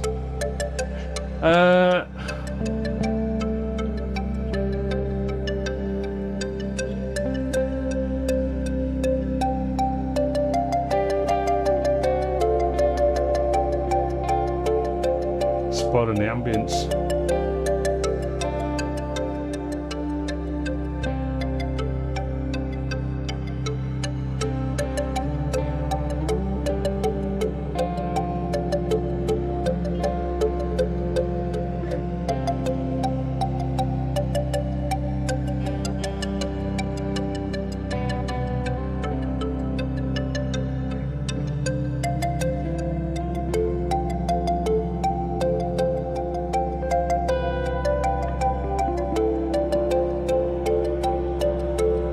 I wonder if that's actually in tune.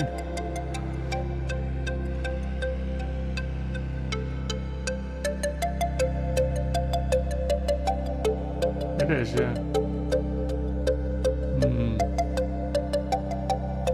So when I play along in key to this,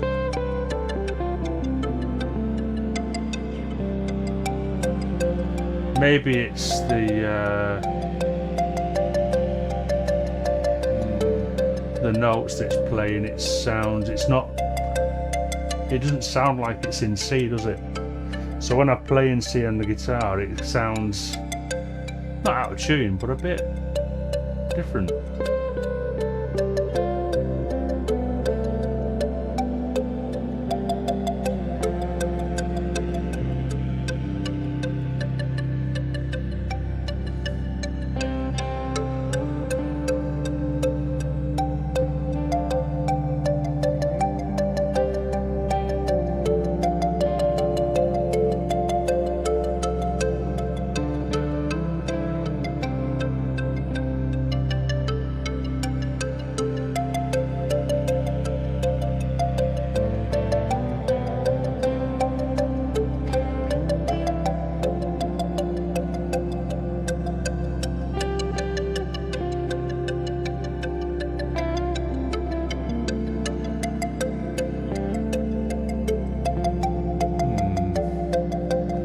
There's something wrong with this.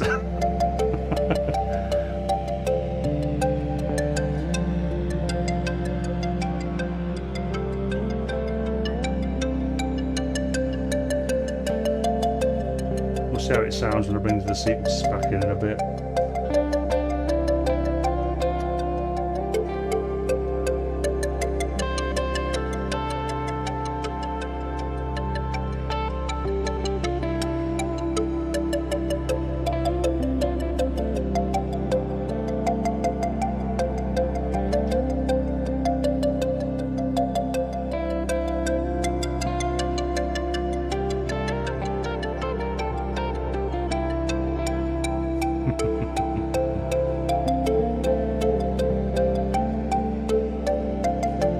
This is just me practicing. So I'm not.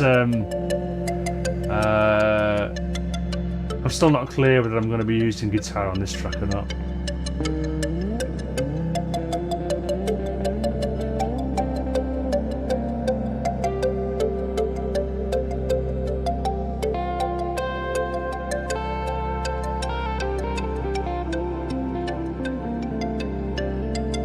Yeah, there's something wrong with this sequence. I say wrong, I mean, in context, it actually might sound okay when I bring the other sequences in, which are only in C anyway, they're only C notes.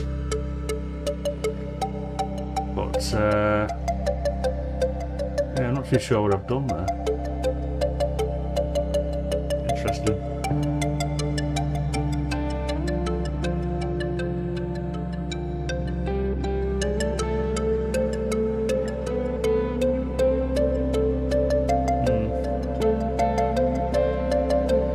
It's like a pentatonic, isn't it?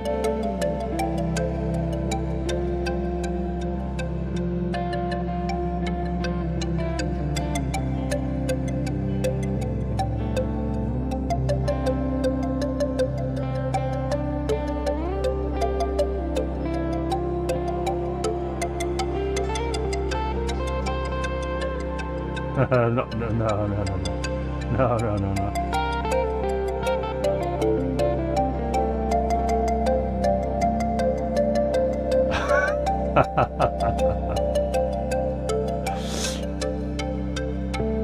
Dogs come first.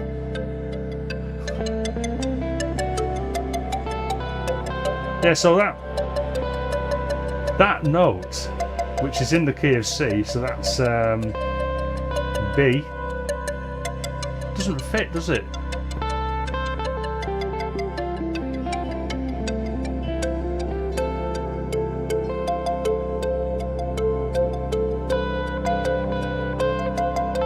Or perhaps it does.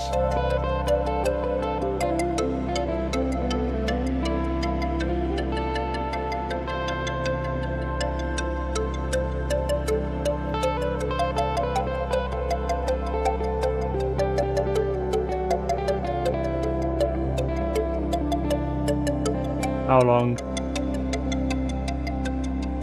A bit longer.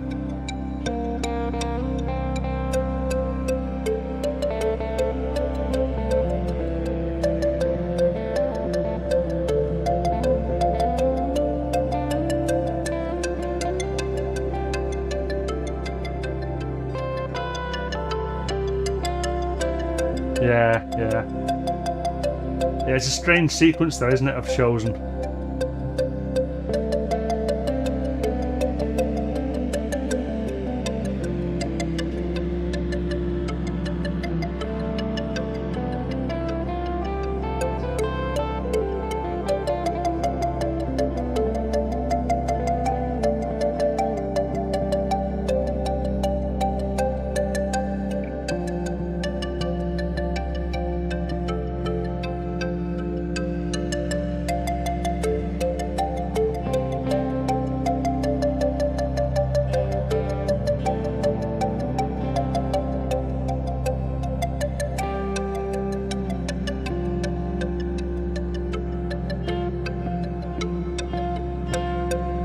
Yeah, that's right. So I want to play A flat or whatever.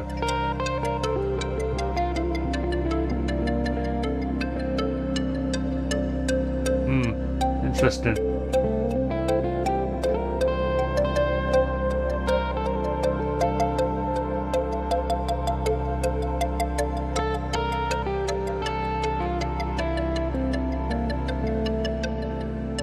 So perhaps I've chosen the wrong note on the Metropolis. I'll check them in a minute. I think you can check anyway.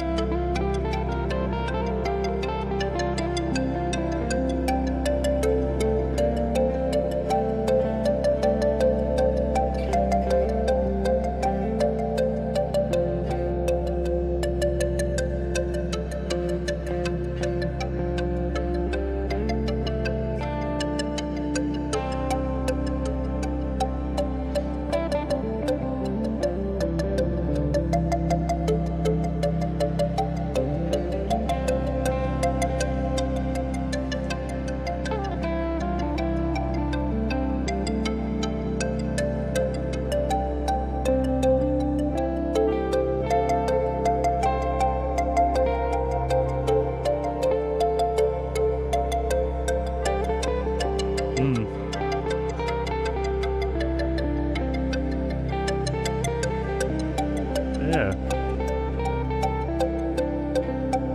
interesting. Yeah. Yeah.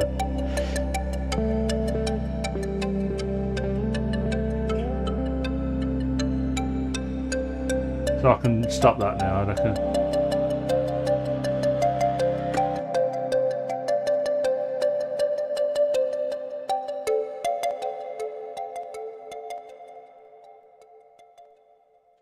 So, interesting.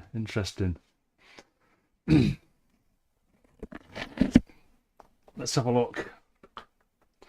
I think you can step through the notes on the Metropolis and see what I've chosen. So let's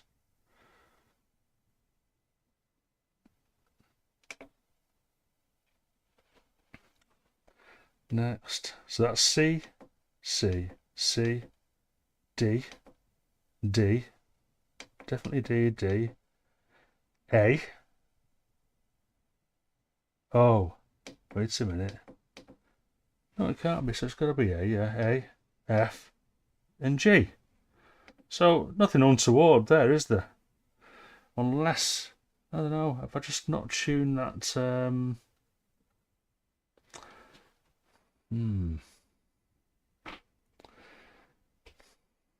Let's just check the tuning on that again. I can take these cables out now.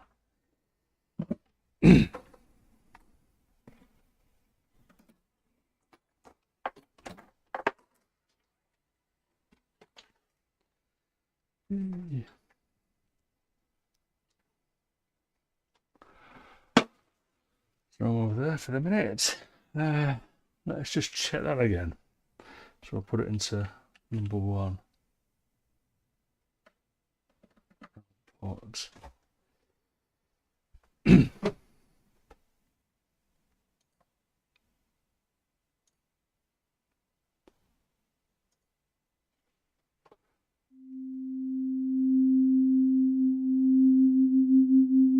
Yeah, so that's C. So yeah, everything must be fine. All right, cheers, Milo. Yeah, thanks again for popping in and joining the chat and what have you. Really appreciate it. I'll see you again.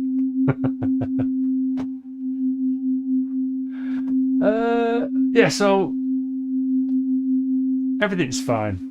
Let's go to Boring Old Reaper for a bit, because now I've got this sequence track here that I just want to manually drag onto the and it's pretty good, the Metropolis, in terms of, let's bring it to that one. Yeah,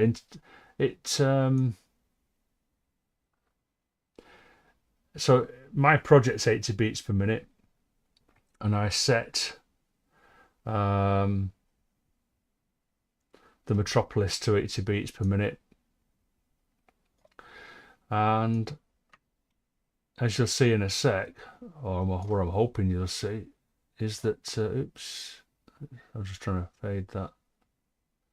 Don't need that fade in, so I'm pressing shift while I drag, which allows you, so even though I've got snap on, if you press shift it overrides the snap setting. So if I could drag that down to there, I don't know, probably a little bit more. Let's just zoom in even further. There you go. Yeah, I think let's just do that. That's better. Let's do it that way. So I'm just looking at those, how those waveforms line up with the, oops, the grid. That'll do. And then if we go to the end of the project, and then zoom in,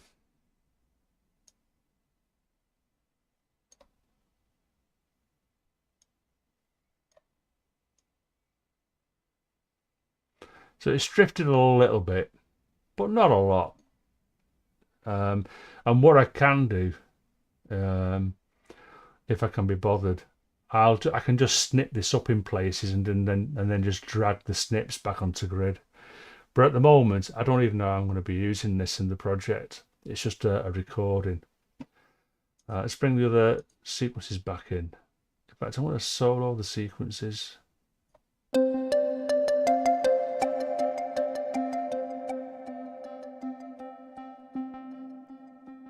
Oops.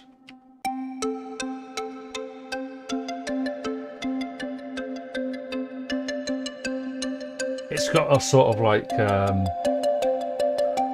Far Eastern kind of flavour, hasn't it, I guess.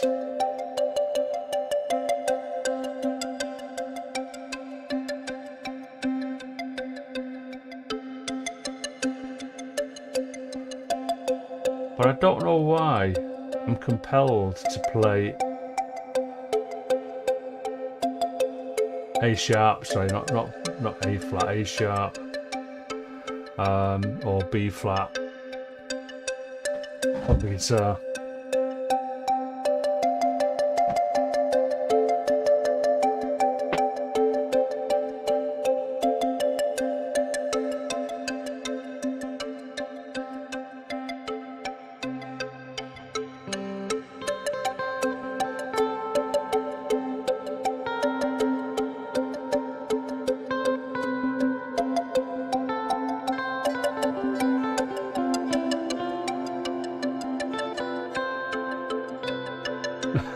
It's just odd. So that's B. That's A sharp.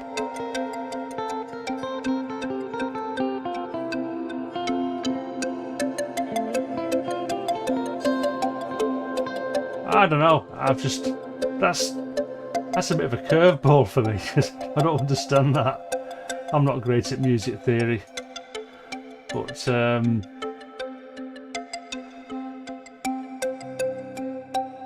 yeah, weird.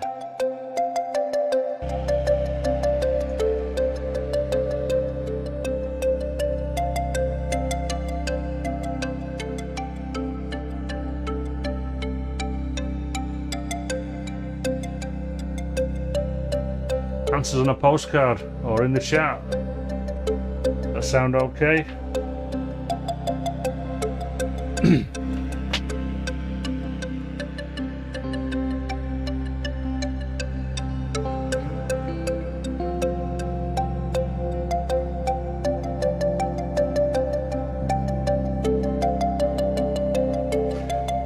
mean, that main drone sound, and you can see it on span. If I just hover over there, you can see that C2.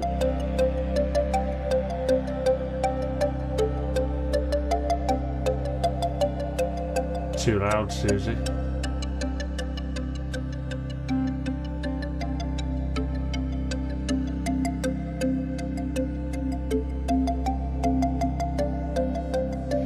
I'm wondering if it's one of the other drones, because I actually put the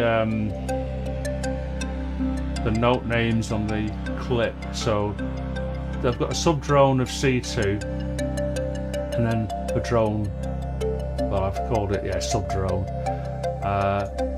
Drone 1 is also C2 but it's got a lot more colour to it. Let's have a look through these actually, so I'll just show you one at a time. So that literally is, it's like, it's filler. I felt that I wasn't getting enough sub just from drone 1 alone. Yeah, good point, Graham. Yeah, just improvise to the notes that you can hear in your head. Yeah, so that first track, Sub Drone, it literally is just a sine wave which I recorded from the Disting Mark IV, and I was thinking, you know, probably should have recorded it, and I can delete that and record the sine wave from the Lorelei oscillator, but only because I can say, well, that's analog. You know what I mean? So all right, cheers for that, Kev. I'll check that out. Yeah, so the first track is that sub drone filler, just to bring the level up. So because when you look at then, so you can hear with the elements, it's just the typical sort of elements colour and a lot of highs like so if I turn off what I call the filler or the booster, if you like, so all I'm doing is I'm raising the fundamental of the elements drone or drone 1 just a little bit more, just boosting it a bit, so that when I bring other elements in, it's not kind of lost in the mix, if you know what I mean. And then B flat major played with the root C. Yeah. Oh, of course, yeah. Yeah, so it's C Dorian, isn't it? But I don't get it, because when I went through those notes, Kev, on the Metropolis, if I step through, it's C, C, C, D, D, A. I suppose, oh, an F and then G. I suppose you could still play. So what's that? Let's bring the guitar in.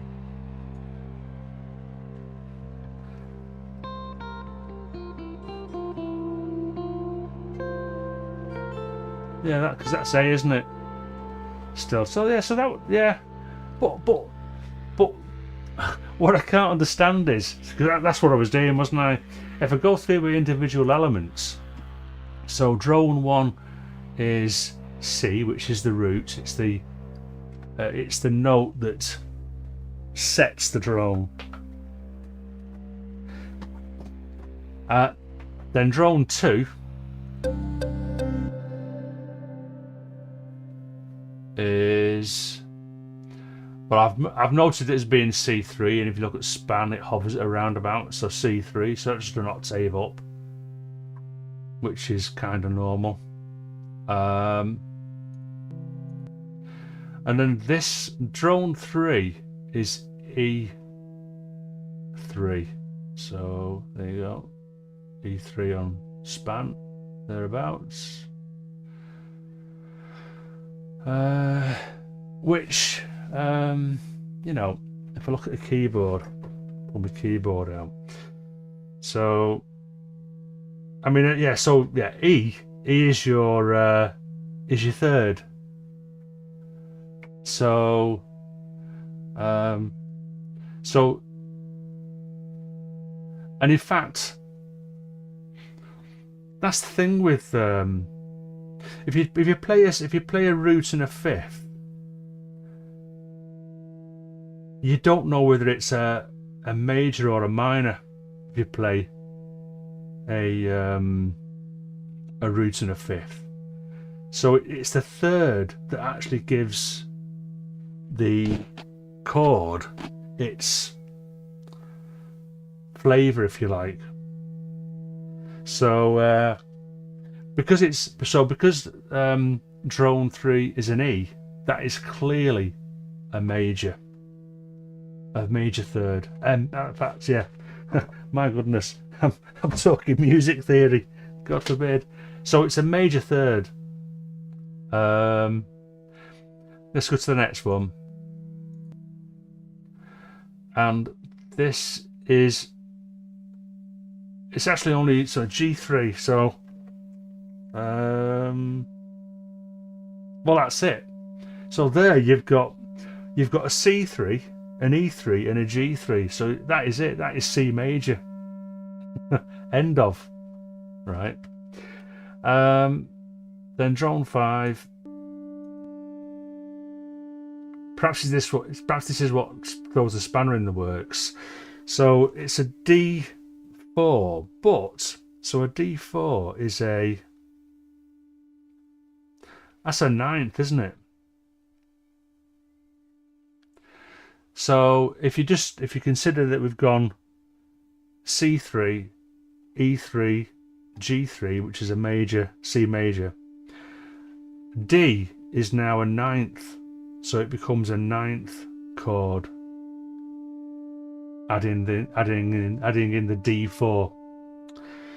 So and then perhaps it's the last drone then, so drone 6. Oh, in fact,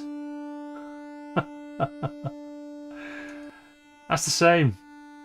So drone 6 is also D4. So yeah, so I know what you're saying. Yeah, so if I played C, D, and G, that's a C. What's the name of that chord now? It's the second chord, isn't it? C, but what's it called? Oh God.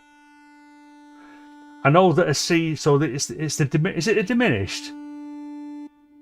Is it? Oh, thank God for that. He says I've not put loop on. That's a bonus, isn't it? Yeah. So no, it's not. Come on, music theorists. So the fourth, if I hit a C, an F, and a G, isn't that an augmented fourth? That's it. Sorry, suspended. Yeah, that's the word I was looking for. C sus2. Yeah.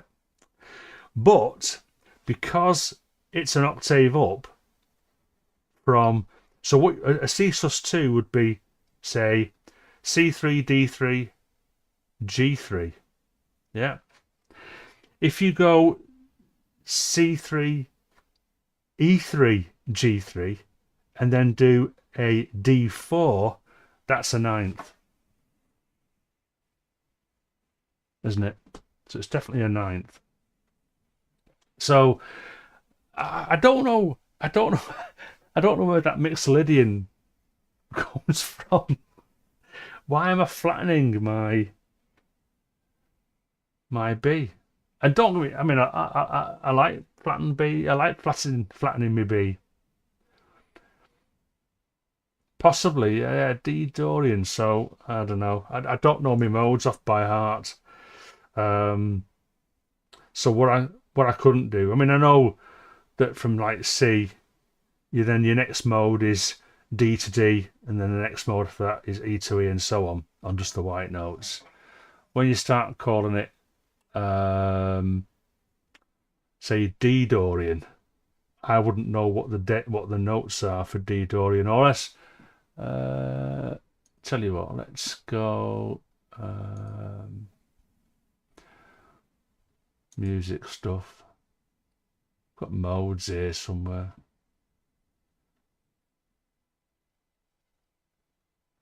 Where are we?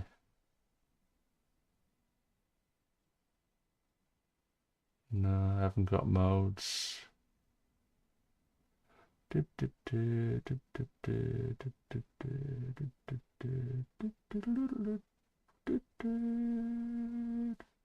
can't really sing, can I?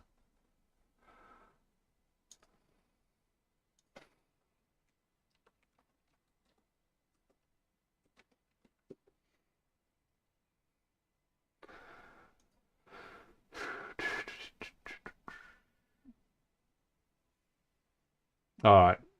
So Dorian on C is actually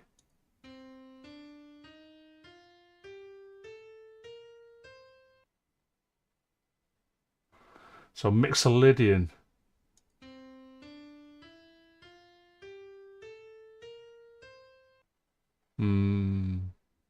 Yeah.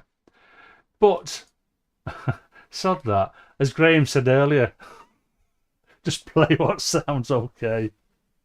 And as a let's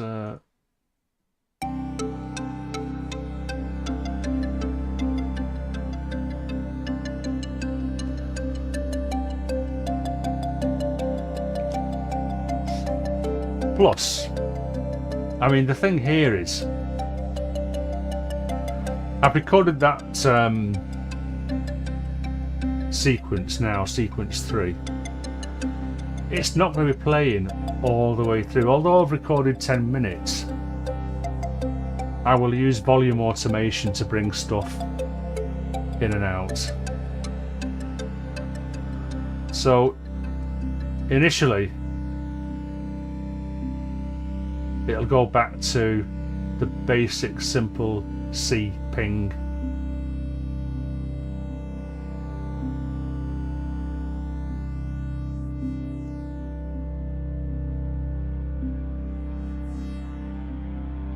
And probably because, I mean, maybe that's a bit loud now. What's a bit loud, he said. I could probably hide these just so I can see drone 6. So let's do that. Let's hide these here, and then we'll just change. That's just simplified that a bit.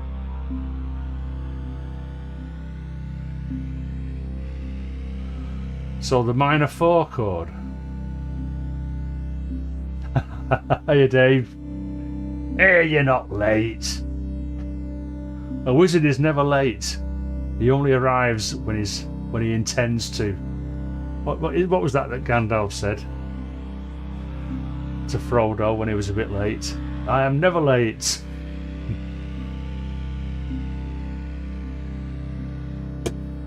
So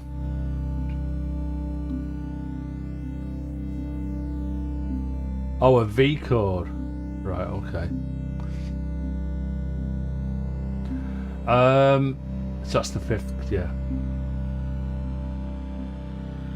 Oh, okay, so let's have a look.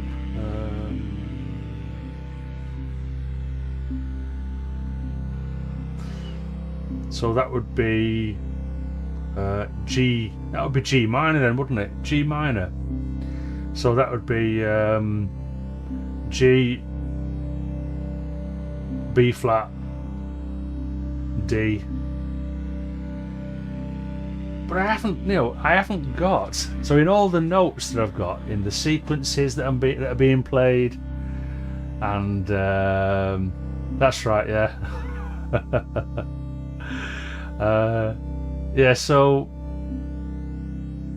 this is the funny thing, because even though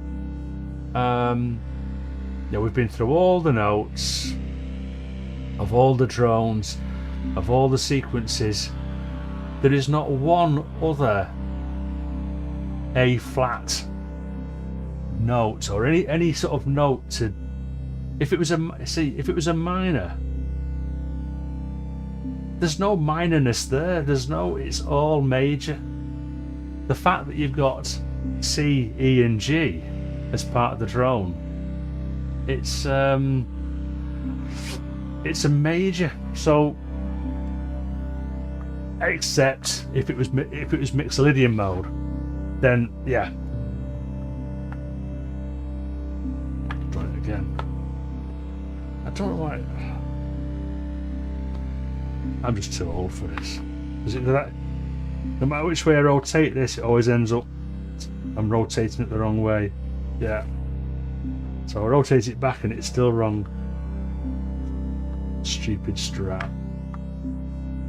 Oh, so I end up taking it off, straightening it up, and putting it back on again because I'm a numpty.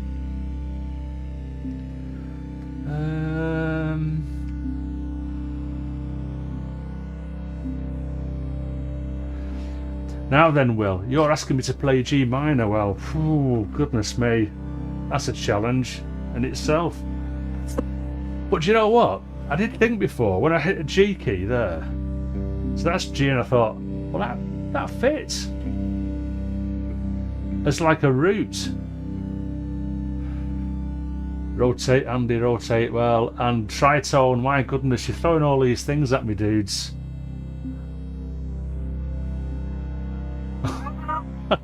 You're throwing all these things at me. G minor. G. G minor. So a G minor would be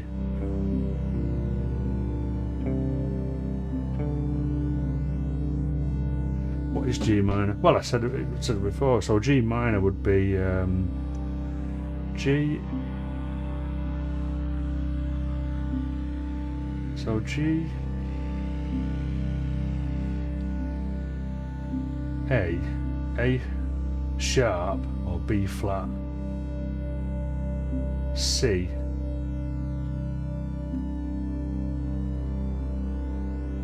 okay, put someone type in what the G minor notes are, because my head's exploding.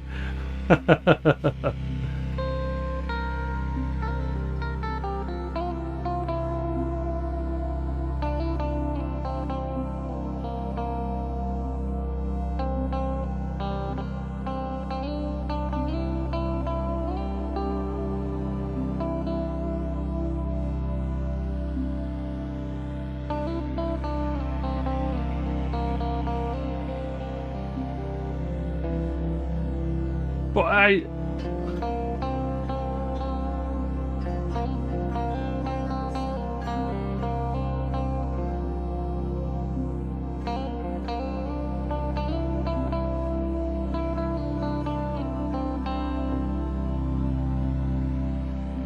yeah,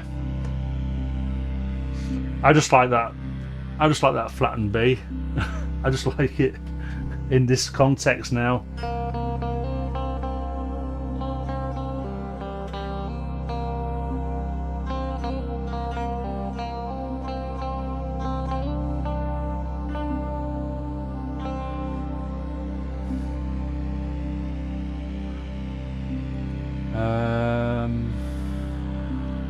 Let's try.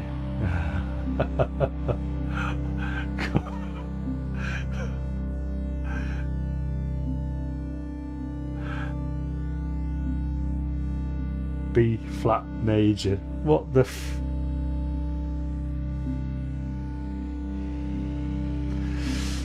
I don't know what notes are. Alright, okay. Yeah, I'm a dick. Do you know what? I want a sort of like slightly more aggressive sound out of this.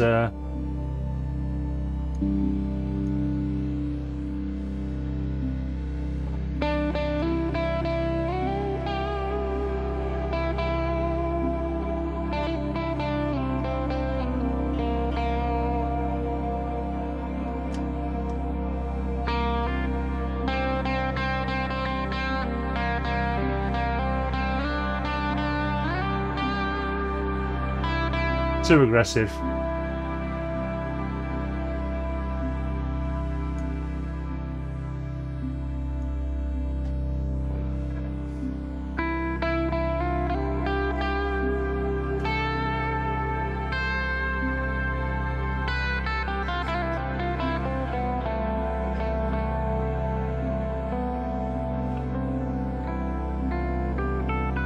Oh, well, actually, so you can just interchange it, because I've just played it. It sounds okay there. It's just when I bring that sequence in.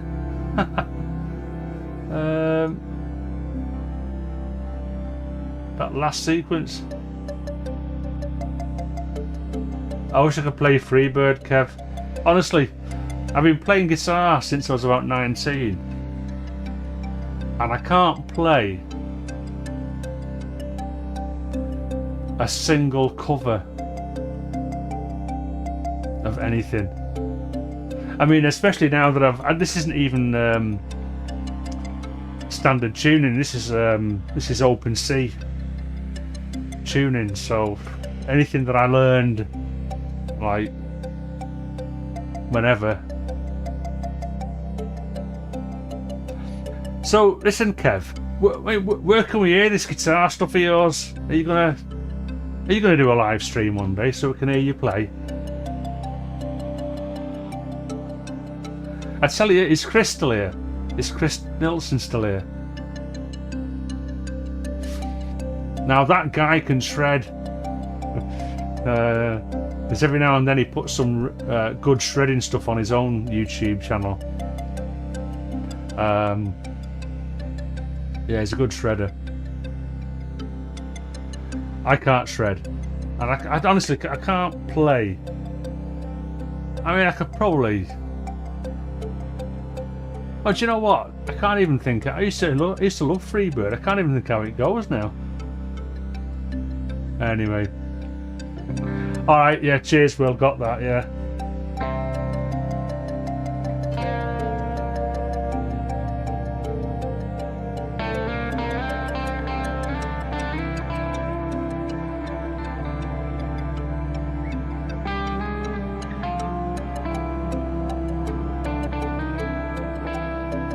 All right, is it? Okay.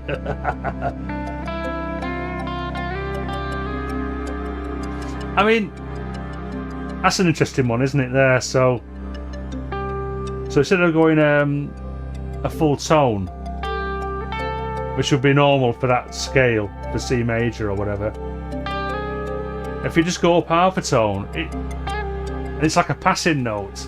It sounds okay, doesn't it?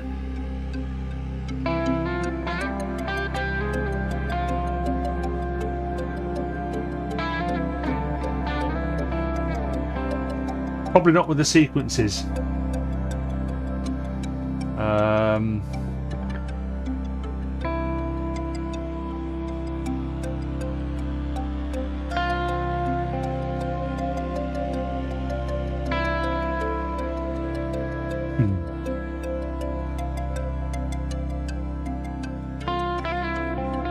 How old are you, Kev?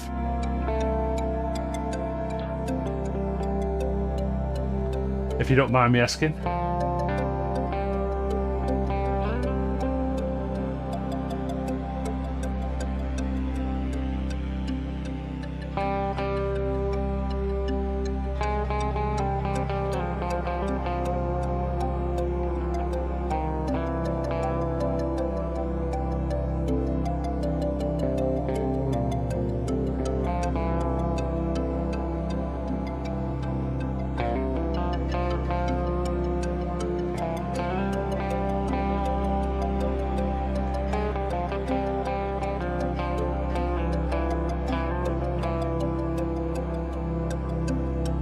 Yeah, I must flatten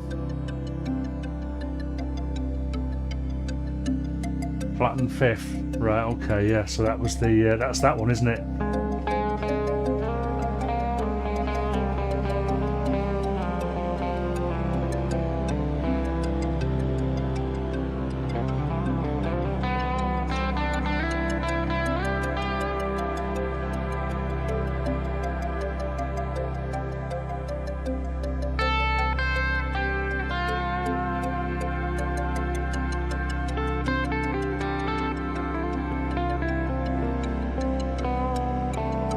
All right, okay, yeah.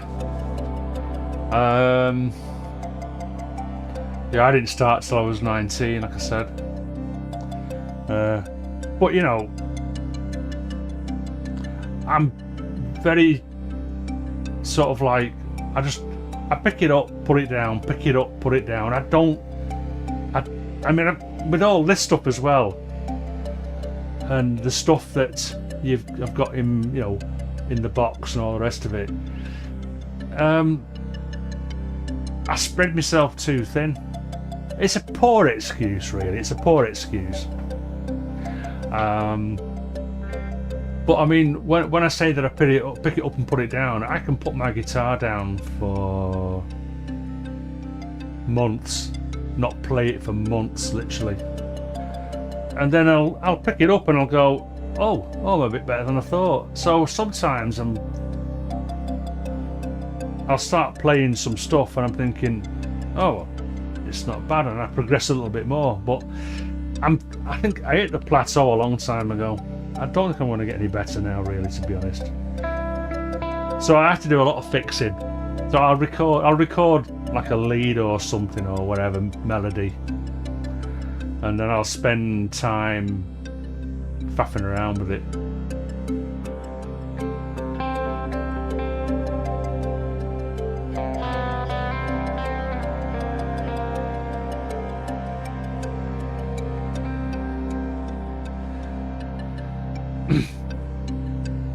So that sequence 3 really sounds a little bit too jolly, but it could still work to come in every now and then just to offer a little bit of difference, different sort of feel to the piece with a 10-minute drone. That's assuming that I keep guitaring.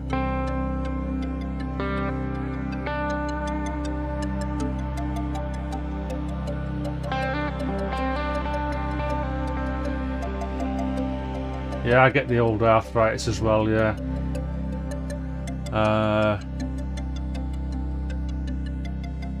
But Alex Lifeson was, he had really bad arthritis, didn't he? He used to have to warm up for some time before he actually started to, you know, to go out on stage. It's just crap, isn't it?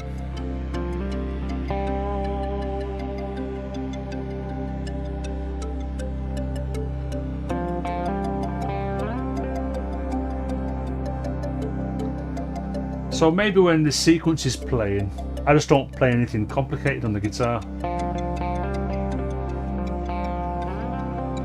So do you do the old sweep picking, Kev? I can't do that. So I'm very much an old-fashioned. I say old-fashioned. I just do pull-offs and hammer-ons to make it look like I'm playing fast. That's all I can do.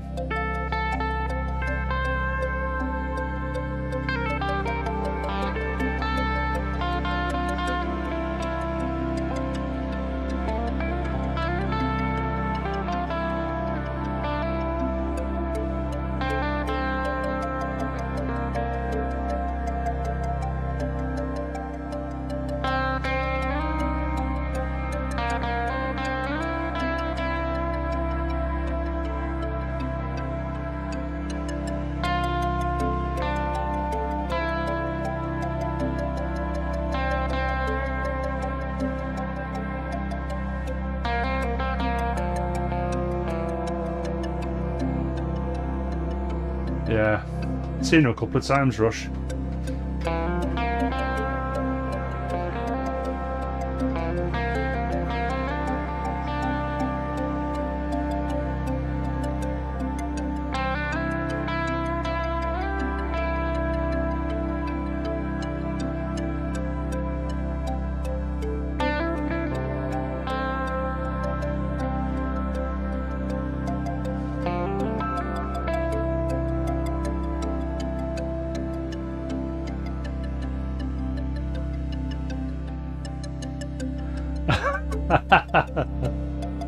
Yeah, well, I find it quite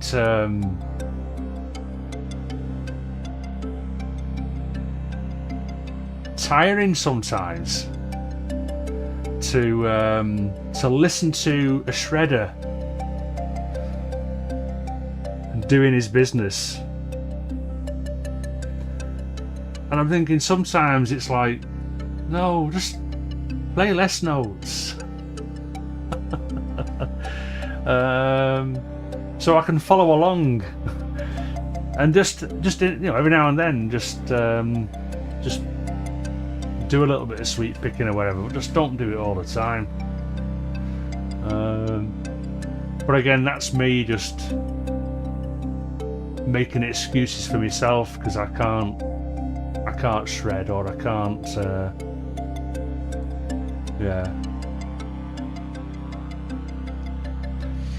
yeah, virtuosity, it's a thing, isn't it? It's a differentiator, I suppose, you know, because at the end of the day I'm a bedroom musician. I'll never make it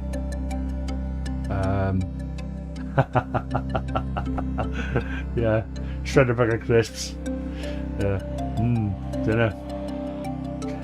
Yeah, so I mean, I'll never make it in the music world now.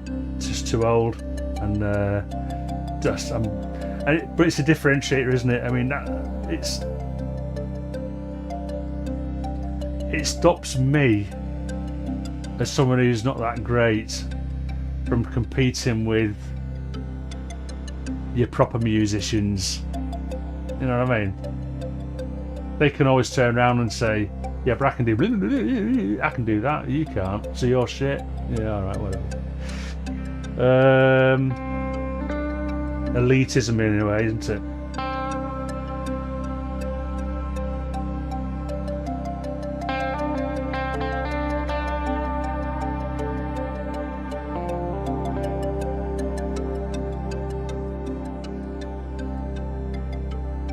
I just love reverb.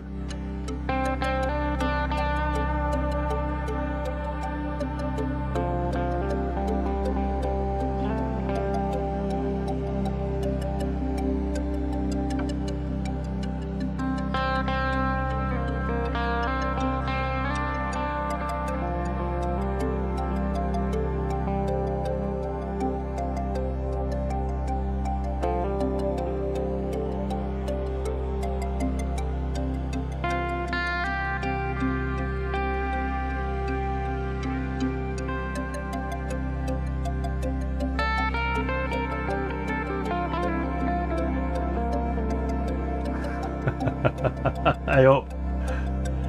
So, Keith in Watford. Welcome and thank you for dropping in. I'll try and keep going a bit longer. How are you doing anyway? Yeah. How did you find this place? Have you subbed to me? I can't remember.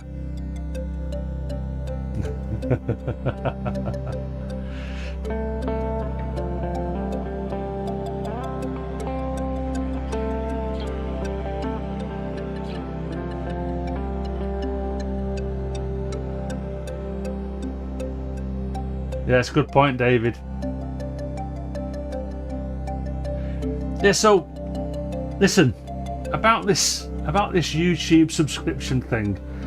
If you have a certain whatever it is turned off, if you make it private that you've subbed to someone, I can't see who's subbed to me. So when people turn up in my chat, if I do, when I do these live streams, all right, okay, you're subbed, brilliant, thanks. Yeah, so you've seen it come up on your feed that I'm sort of live. Yeah, so it's always interesting to see if anyone actually pops in by just, you know, a random YouTube recommendation or something. Yeah, so yeah, but thanks for letting me know that. Yeah.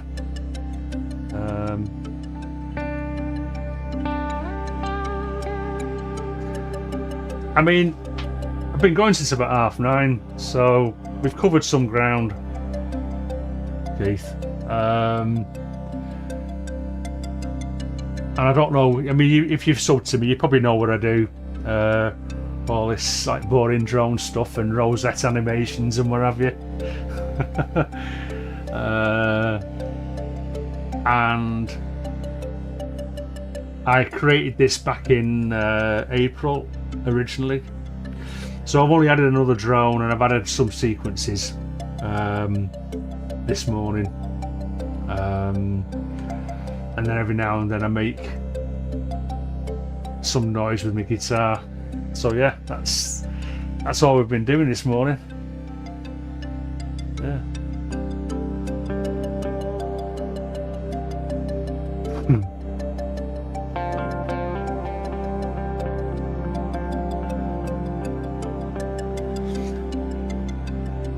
Ramsey channel. Yeah, I've not heard of that one. So what do they do? I'd need to search that, wouldn't I?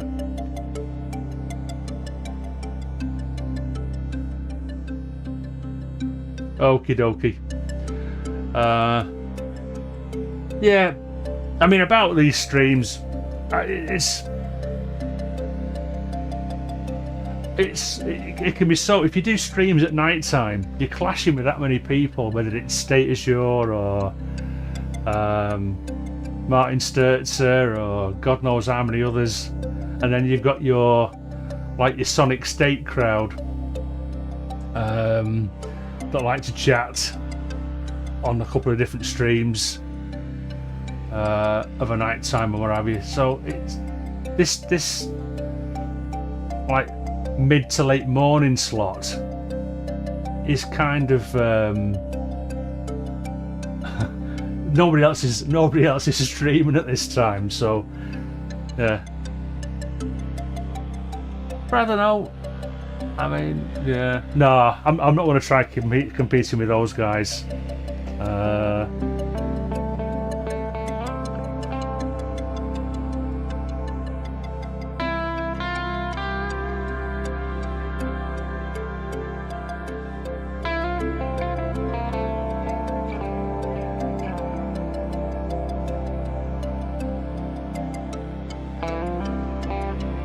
All right, okay.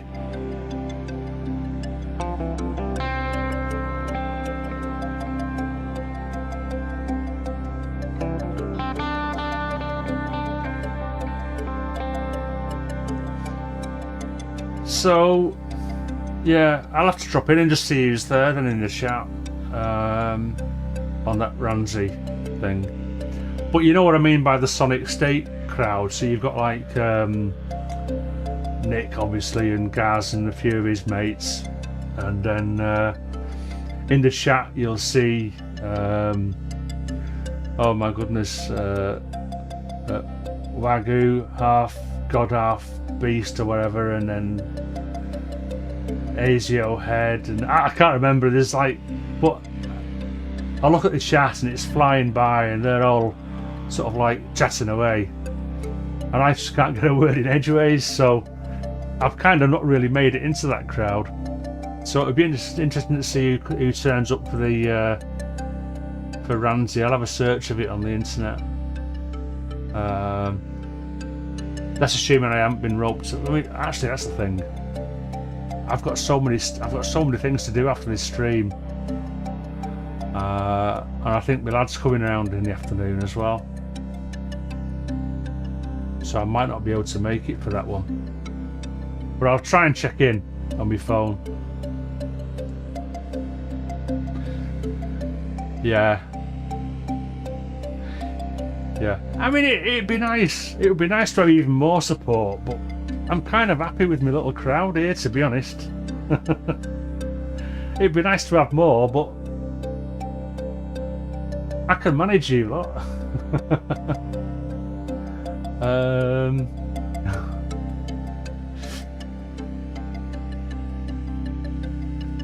So yeah, it is what it is.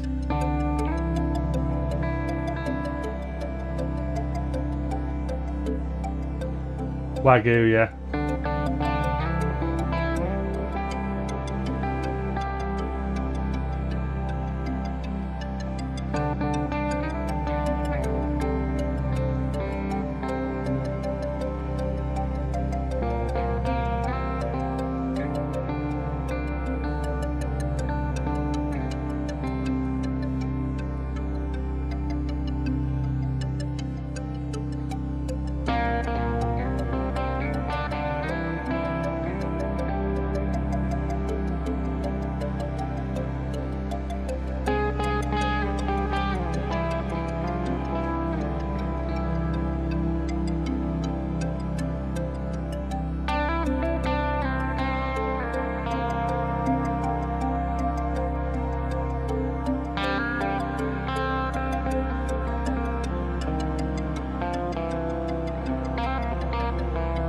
So you don't like modular much then, Kev? I love my modular. I don't use it enough, to be honest. But, yeah. It's a bit personal, really. I mean, even as a modular owner,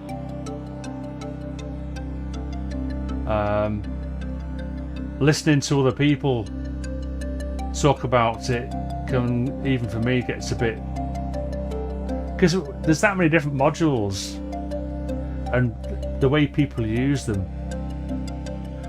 And it always seems to be, no one seems to just do boring drone stuff. It's all this, you know, beat driven sequencer stuff. Yeah. Modular is science, yeah. So I'm kind of waffling now, really. So in about another 12 minutes I'll have been going for 3 hours.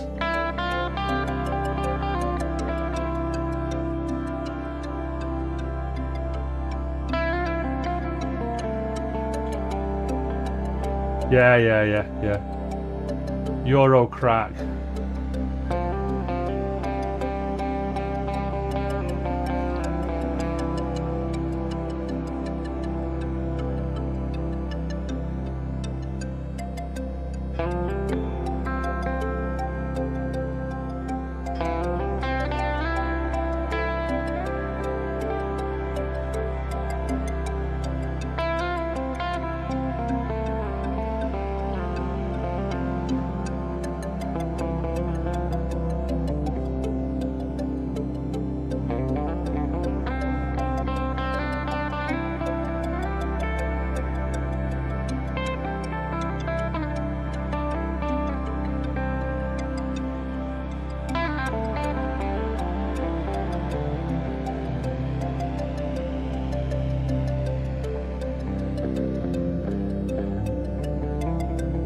Just noodling around now.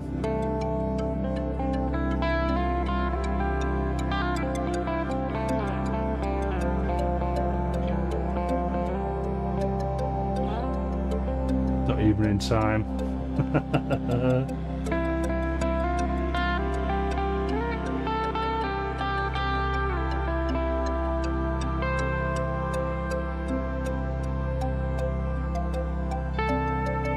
Nice to hear that, Dave. Yeah, I mean, I'm the same, to be honest. I do like sequencer stuff. I've done it. I mean, this is sequencer stuff, isn't it? But it's a bit more, I don't know, a little bit less in your face, perhaps. I'm not sure. Not sure that's the right word, but the right phrase.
I should probably record some of this, but you know what it's like.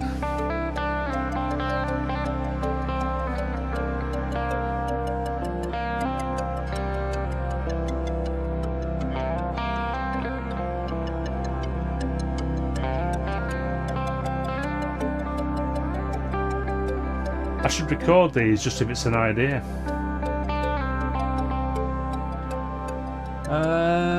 Good guitar, soft synth. Well, do you know what? I've got that Strum by AAS. I never use it.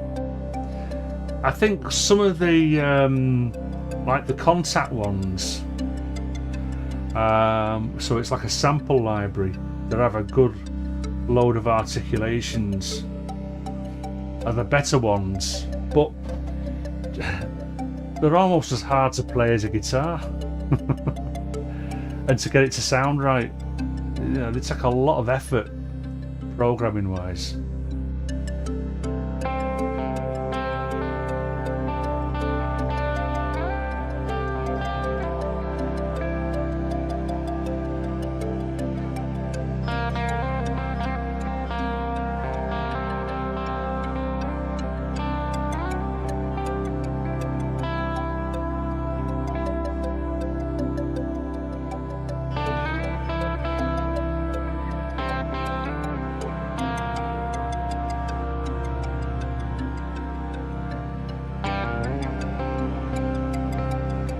trying to play in time.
Yeah, do you know something? Somebody should say that, Kev.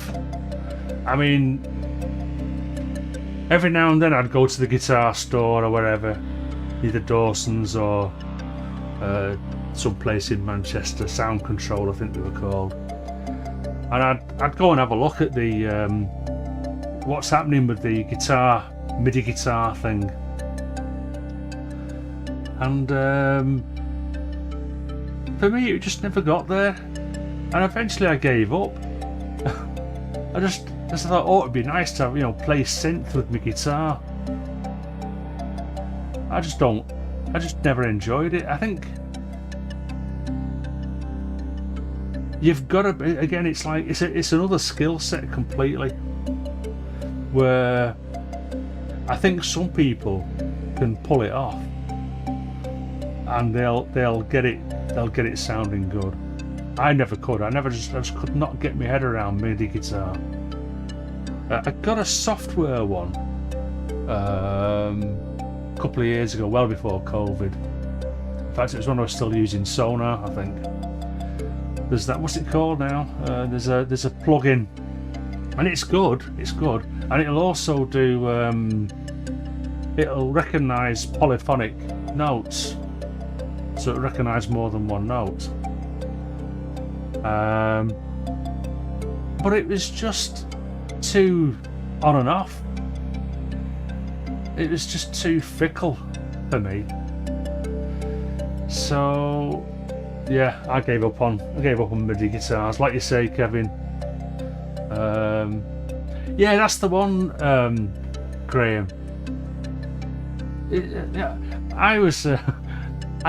I was on the beta testing team for that, but when it was coming to MIDI guitar 2, I can't remember the guy's name. He gave me a license for it, and I reported back to him how I was getting on with it, and it was good, but it wasn't consistent, if you know what I mean. Not for me anyway. I just haven't got the skill for it. I think you've got to be, so in any sort of like, it picks up any little change in how you play, so that's why it didn't work for me really.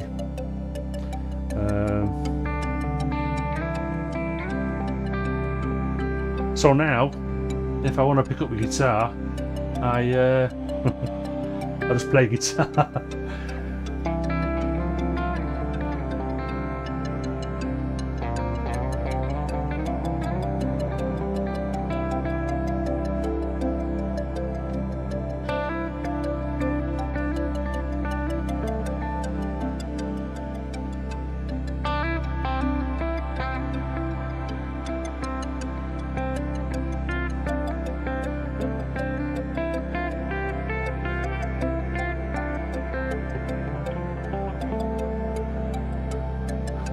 Yeah, it does, Graham, yeah. want to put this bit of delay on this, on the guitar. Let's do some edge.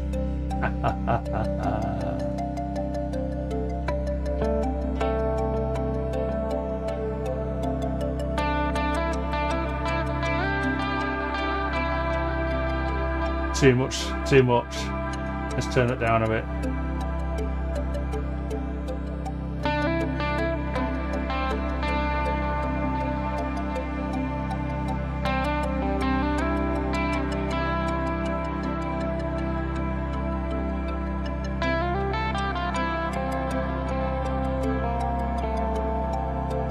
Steve Village even.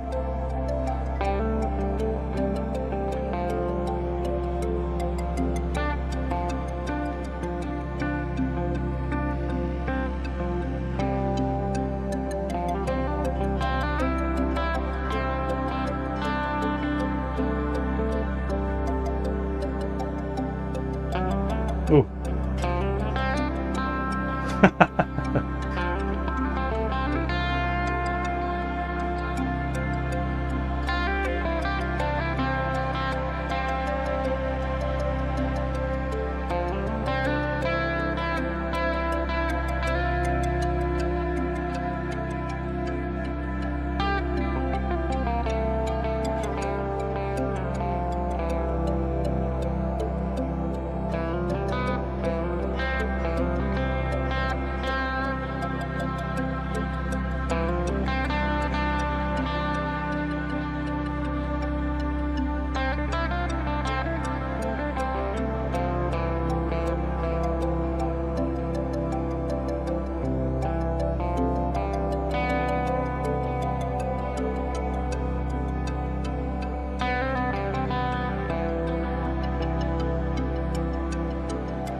Hey up, Mike. Oh, Christian. Hey up. Wow. I don't think I've had that many people here in a day. Excellent. Yeah. I started it early. I mean, I've been going for over 3 hours now. I'm waiting for a text off my wife or something saying you need to get off there.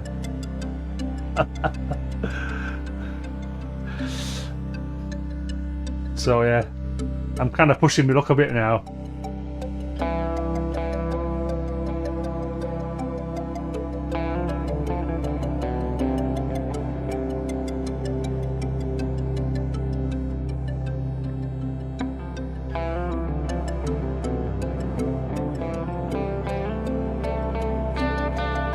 No drums though, Mike, I'm afraid.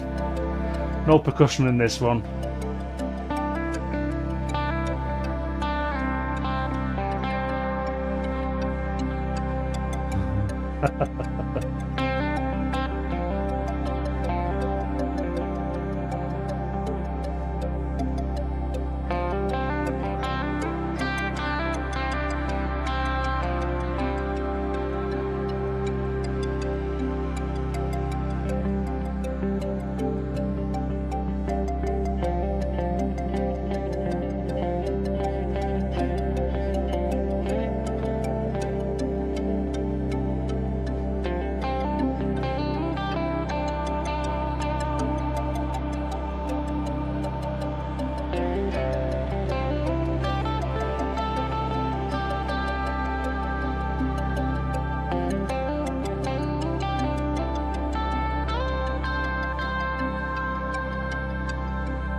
Yeah, well, certainly, like,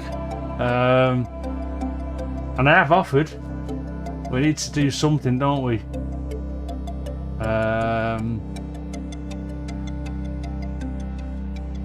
Just to patch from scratch and just do some basic patching and going through the modules. I mean, a modular at the end of the day. So if you look at the screen at the minute, so there's the OB12, which is a standard keyboard, traditional keyboard synth, and you can see quite clearly. Well, you've got like sections marked out, so little white borders around groups of knobs for different sort of parts, if you like oscillators, amplifiers, envelope generators, that sort of thing. So the only difference between the blue thing, the OB12, and that box with the lights on is that the blue thing is hardwired inside, and you've got a certain amount of control through the built-in software of the synth to control a certain amount of routing, but not a lot. Whereas the modular, nothing is routed, so you have to externally route all your different sections to get sounds out. I mean, even just an oscillator, for instance, and this is where Kevin disappears because we're talking about modular. See you, Kev. Yeah, an oscillator in Eurorack is constantly on, so you plug it in and it's there. So you've got to route it through voltage controlled amplifiers and filters and all that sort of stuff to get it to behave like an ordinary synth. So yeah, that's the sort of very much in a sort of basic description of what a modular is. But and you can patch anything to anything basically, and sometimes you get a decent sound out of it, sometimes you don't. Yeah, so, and it's not, but a modular, it's not just all about oscillators, envelope generators, filters, amplifiers. You have very interesting modules that make some really great and odd sounds, which you wouldn't get in an ordinary keyboard synth perhaps, but but even the keyboard synth can go a bit wild sometimes.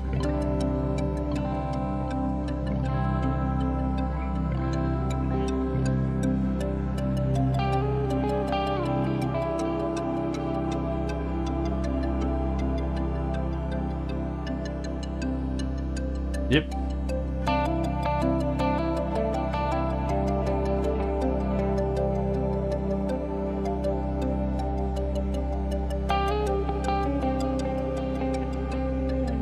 That didn't work, did it?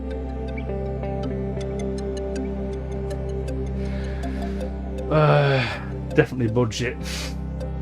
I would say budget. I'd run out of money before I'd run out of space.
pushing it. 12:44 here.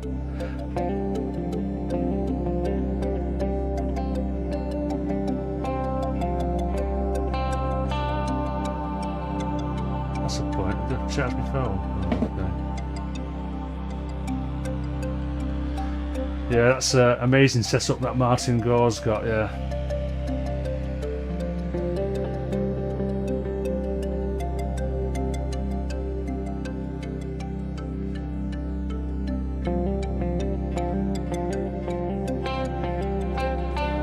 Now, yeah, I know what you're saying, Kev, yeah. And Mike, I would love to do a Ninjam session. Love it. And I think, yes, drums would work, definitely. And I absolutely loved watching what you did. Was it a couple of years ago when you did that Ninjam session? There's a couple of people coming in and out. It's the time zone. So, but you know, we're not that far out. We just need to organise that. Hello, how you Don? Still in Croatia? Excellent. Yeah, I'm doing a bit of guitar noodling. So I've got this daft drone going, and I've put some like sequences, and now I'm just doing a bit of guitar practice. And should have gone by now, but we're just chatting away. It's a nice little community here, isn't it? Little thing of mine. I don't know, it's weird. I never thought this would like develop into this sort of, yeah, it's just strange. Amazing.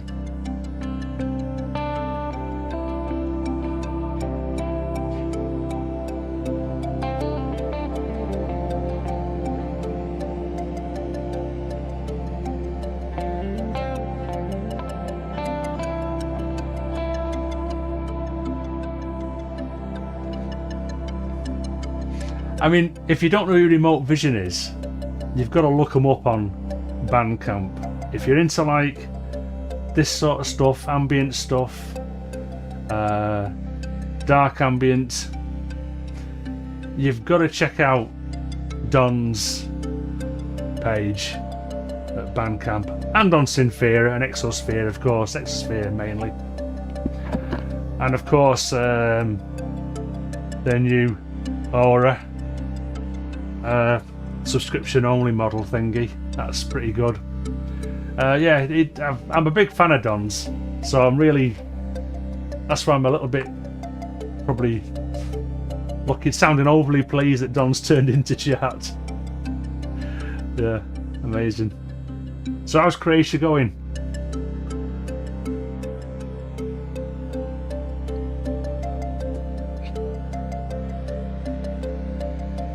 We didn't get that far.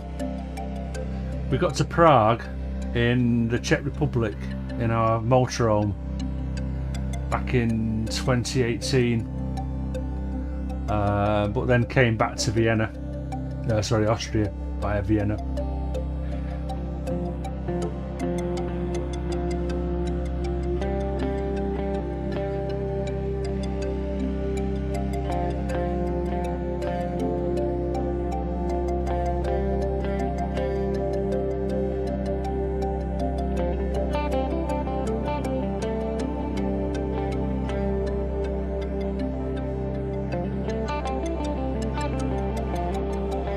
So a holiday then, definitely a holiday by the sounds of it. Excellent.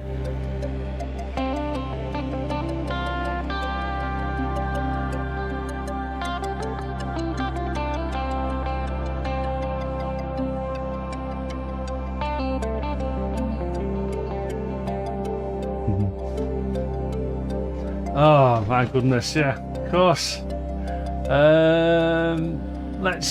You've got to.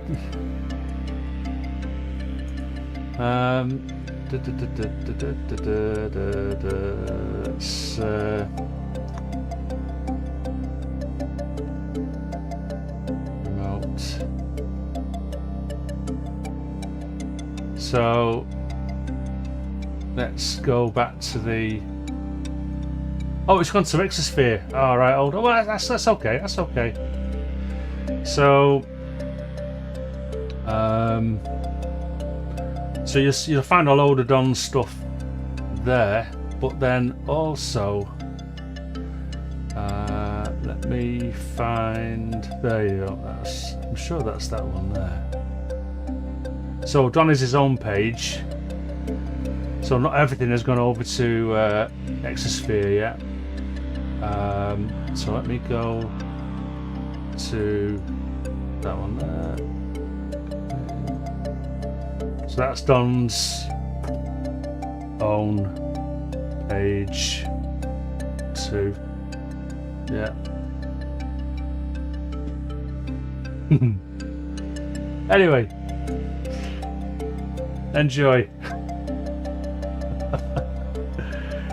Oh god, what am I? I've not. Oh, this guitar gets kind of distracting, doesn't it? I mean, I do need the practice, so that's not so bad. Let's try and play in time.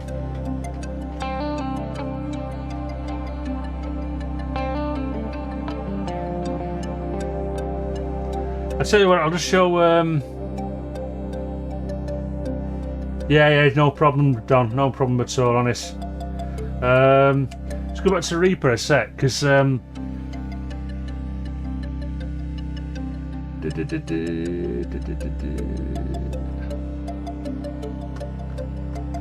I'm just gonna bring up Timeless because you can just about hear it as I'm playing there. I've got this simple patch going in, well, not patch, but preset in, it's my own little preset. It's not even a preset, I make these up as I go along. Are you off, Klaus? If so... Oh, you gotta go, right? Okay, Chris, yeah, thanks for joining in. I should go soon as well, I want to get told off, I think. How long have we been going for? Nearly 3.5 hours. Yeah, I just wanted to show you this quickly. So I've got Timeless 3 delay, but I put an LFO onto the pitch shift. So, and you can just about hear that. So if I play a note, you'll hear the echo. So it just detunes slightly. I don't put it on a massive detune.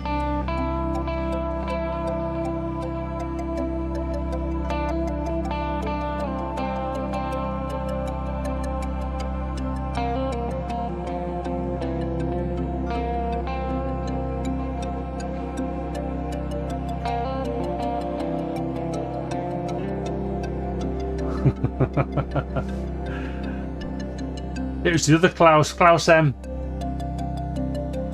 He said thanks, see you around. I wasn't too sure where he was going. Yeah, let's see how long I can push this, eh?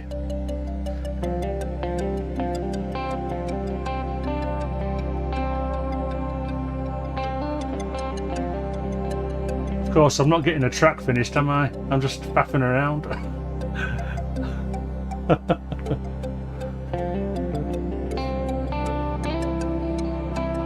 I might get an album out this year.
Okie dokie, no worries, Don.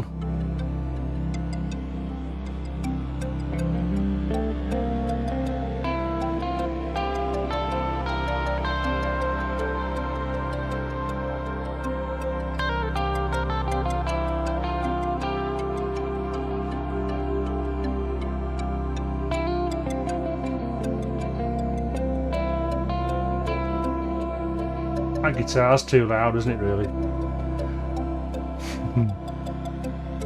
Just bring it down a bit.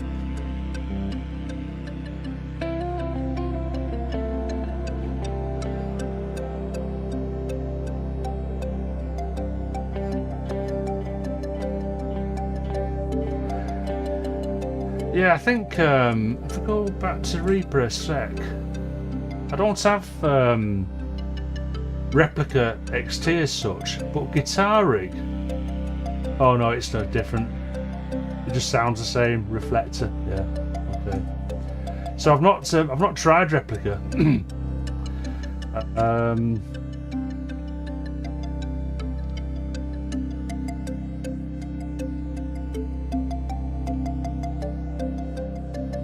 Yeah. I mean, I've had Timeless since. Oh, I've had it for about. It might have been 2 when it came out. Well, sorry, when I got it, it might have already been 2. I can't remember.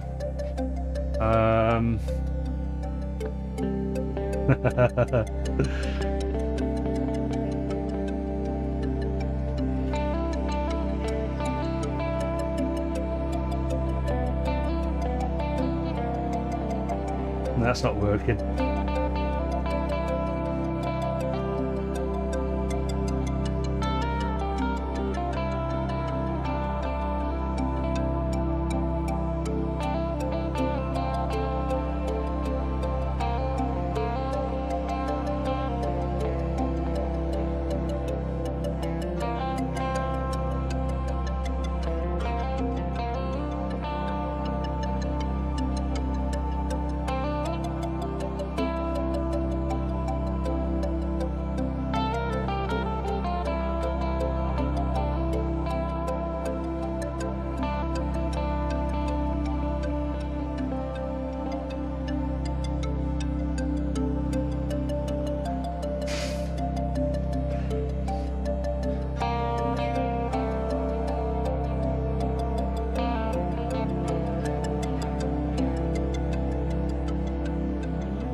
All right, look, I'm gonna have to go because I think I'm going to be pushing it a bit too far. So 3.5 hours, that's not too bad. Put the guitar to wipe down.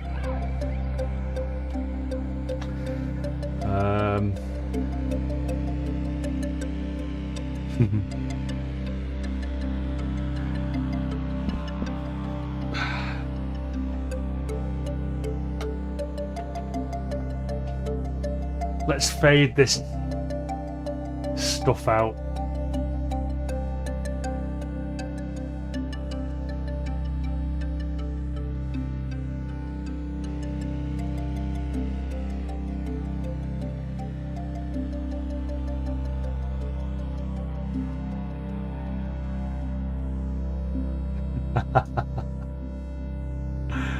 Yeah, there is that.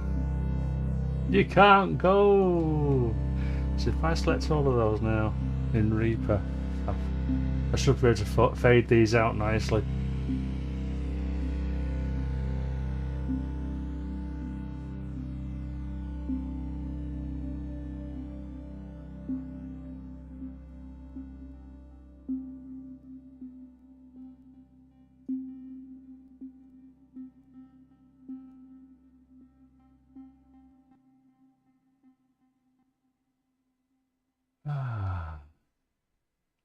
Peace at last. What can I say? There's that many people in chat today. I'm going to forget somebody, so I'm just going to say thank you very much for tuning in, keeping me company while I'm faffing, listening to my guitar practice. We'll look forward to that, Dave. Yeah, so yeah, thanks a lot, everybody, and time to get on with the rest of our weekends, and I hope you have a great one. Cheers. Bye-bye.